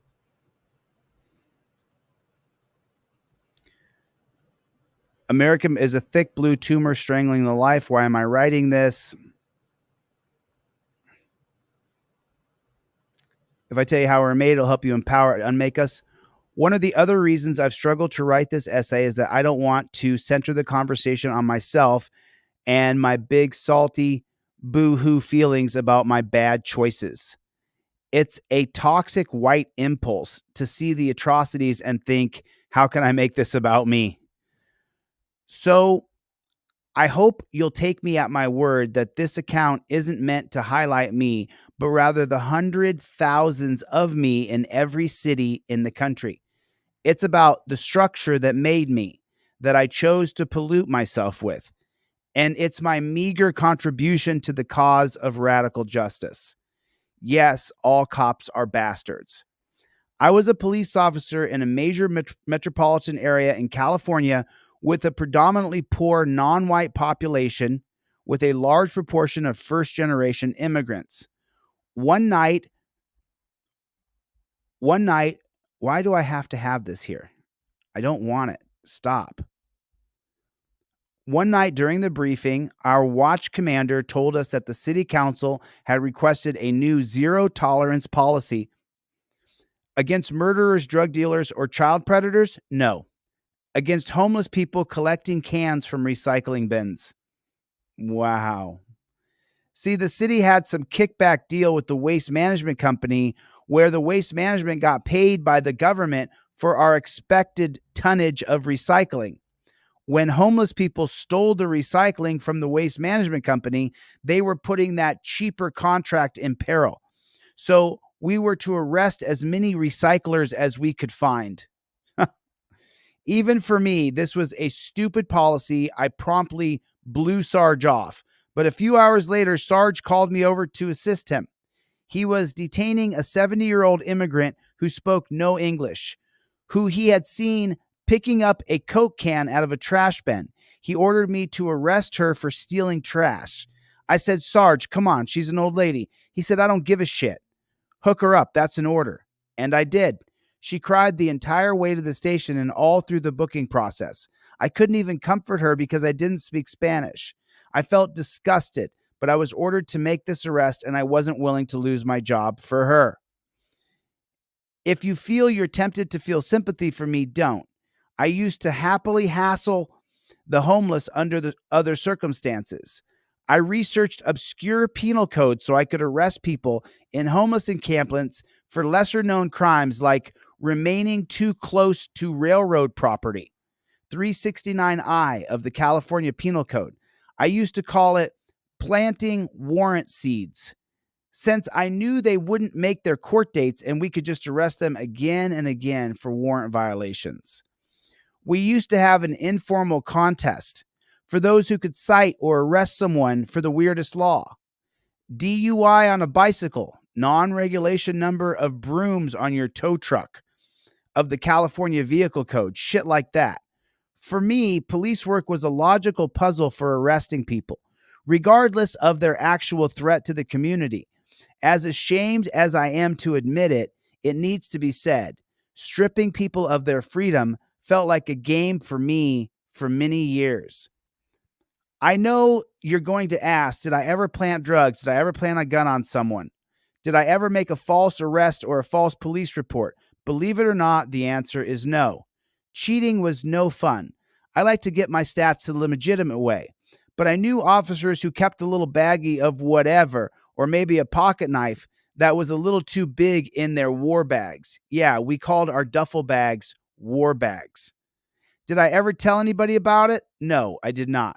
Did I ever confess my suspicions when chemicals suddenly showed up in a gang member's jacket? No, I did not.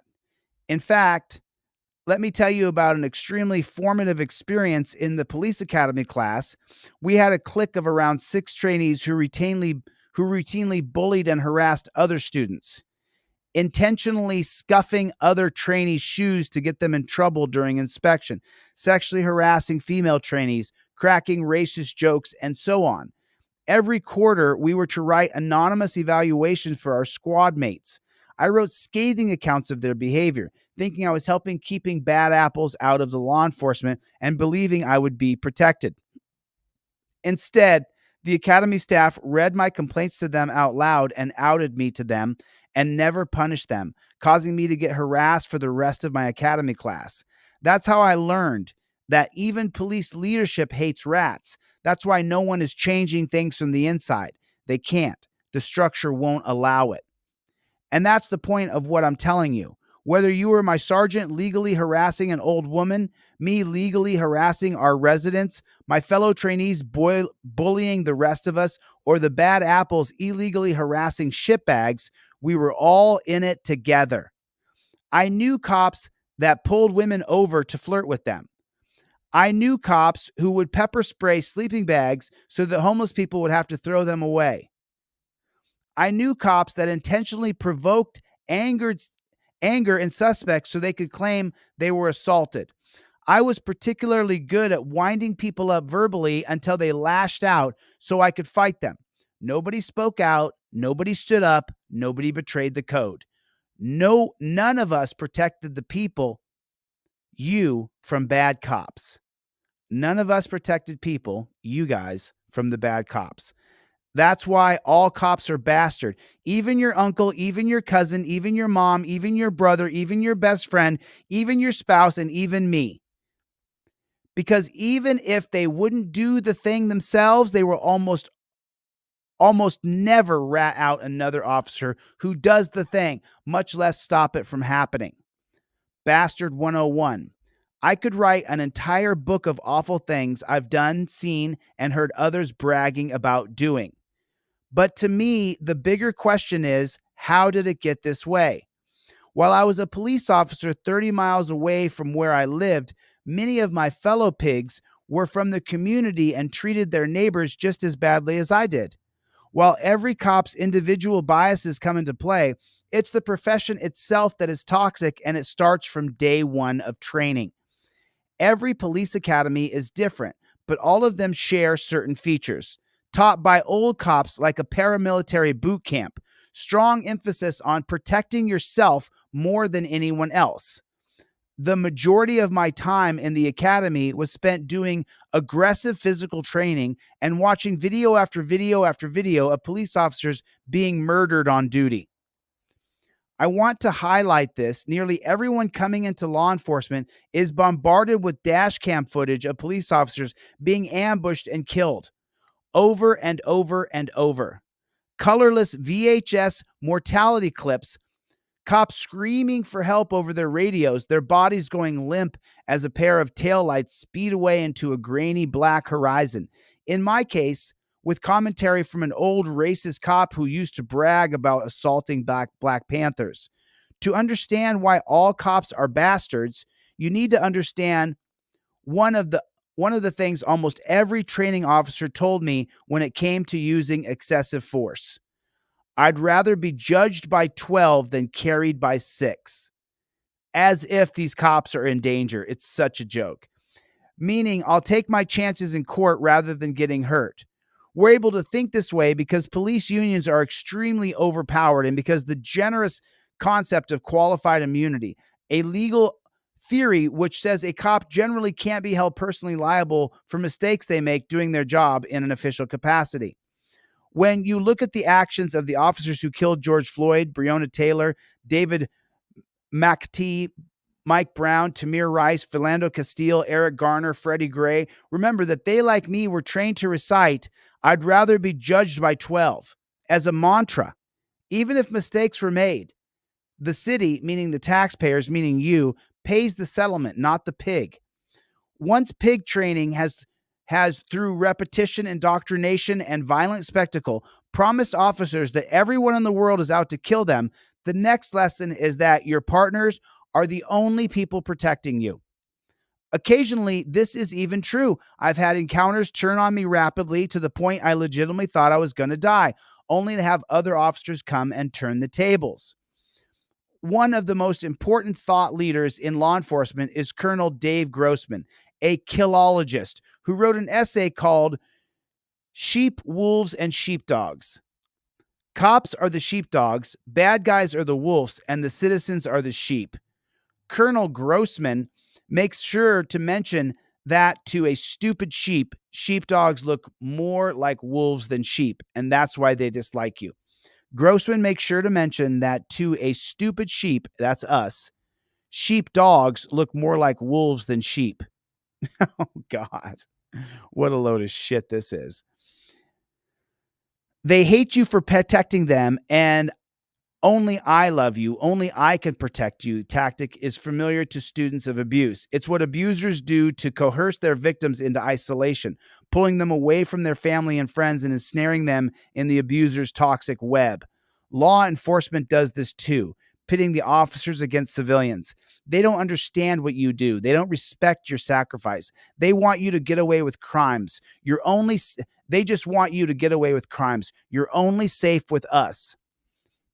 I think the wolves versus sheepdogs dynamic is one of the most important elements to why officers behave the way they do. Every single second of my training, I was told that criminals were not a legitimate part of their community, that they were individual bad actors, that their bad actions were solely the result of their inherent criminality. Any concept of systemic trauma, generational poverty, or white supremacist oppression was either never mentioned or simply dismissed. After all, most people don't steal. So anyone who does isn't most people, right? To us, anyone committing a crime deserved anything that happened to them because they broke the social contract. And yet it was never even a question as to whether the power structure above them was honoring any sort of social contract back. Understand, police officers are part of the state monopoly on violence, and all police training reinforces this monopoly as a cornerstone of police work. Let's do this. Let's do this. Let's come right back to this, because what I want to do is here it is.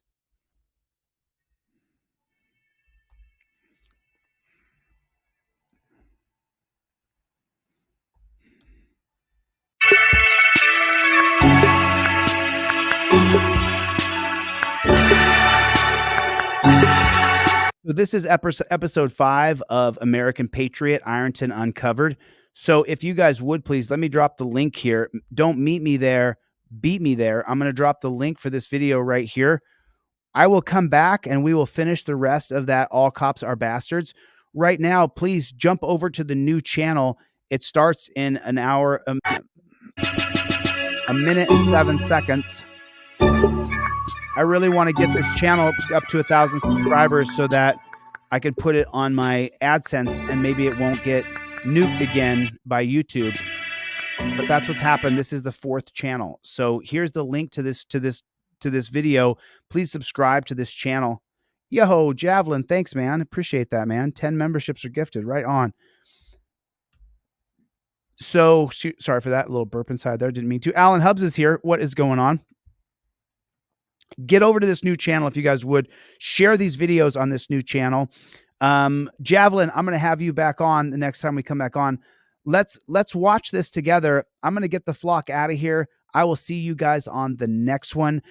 Make sure you guys get a trifold. I still got these down way reduced price, as well as the cop cards. I got to get these products out to people. All right, I'm going to get the flock out of here. Thanks for coming to the TED Talk. I'll see you guys at the premiere of this video. Later, Gators.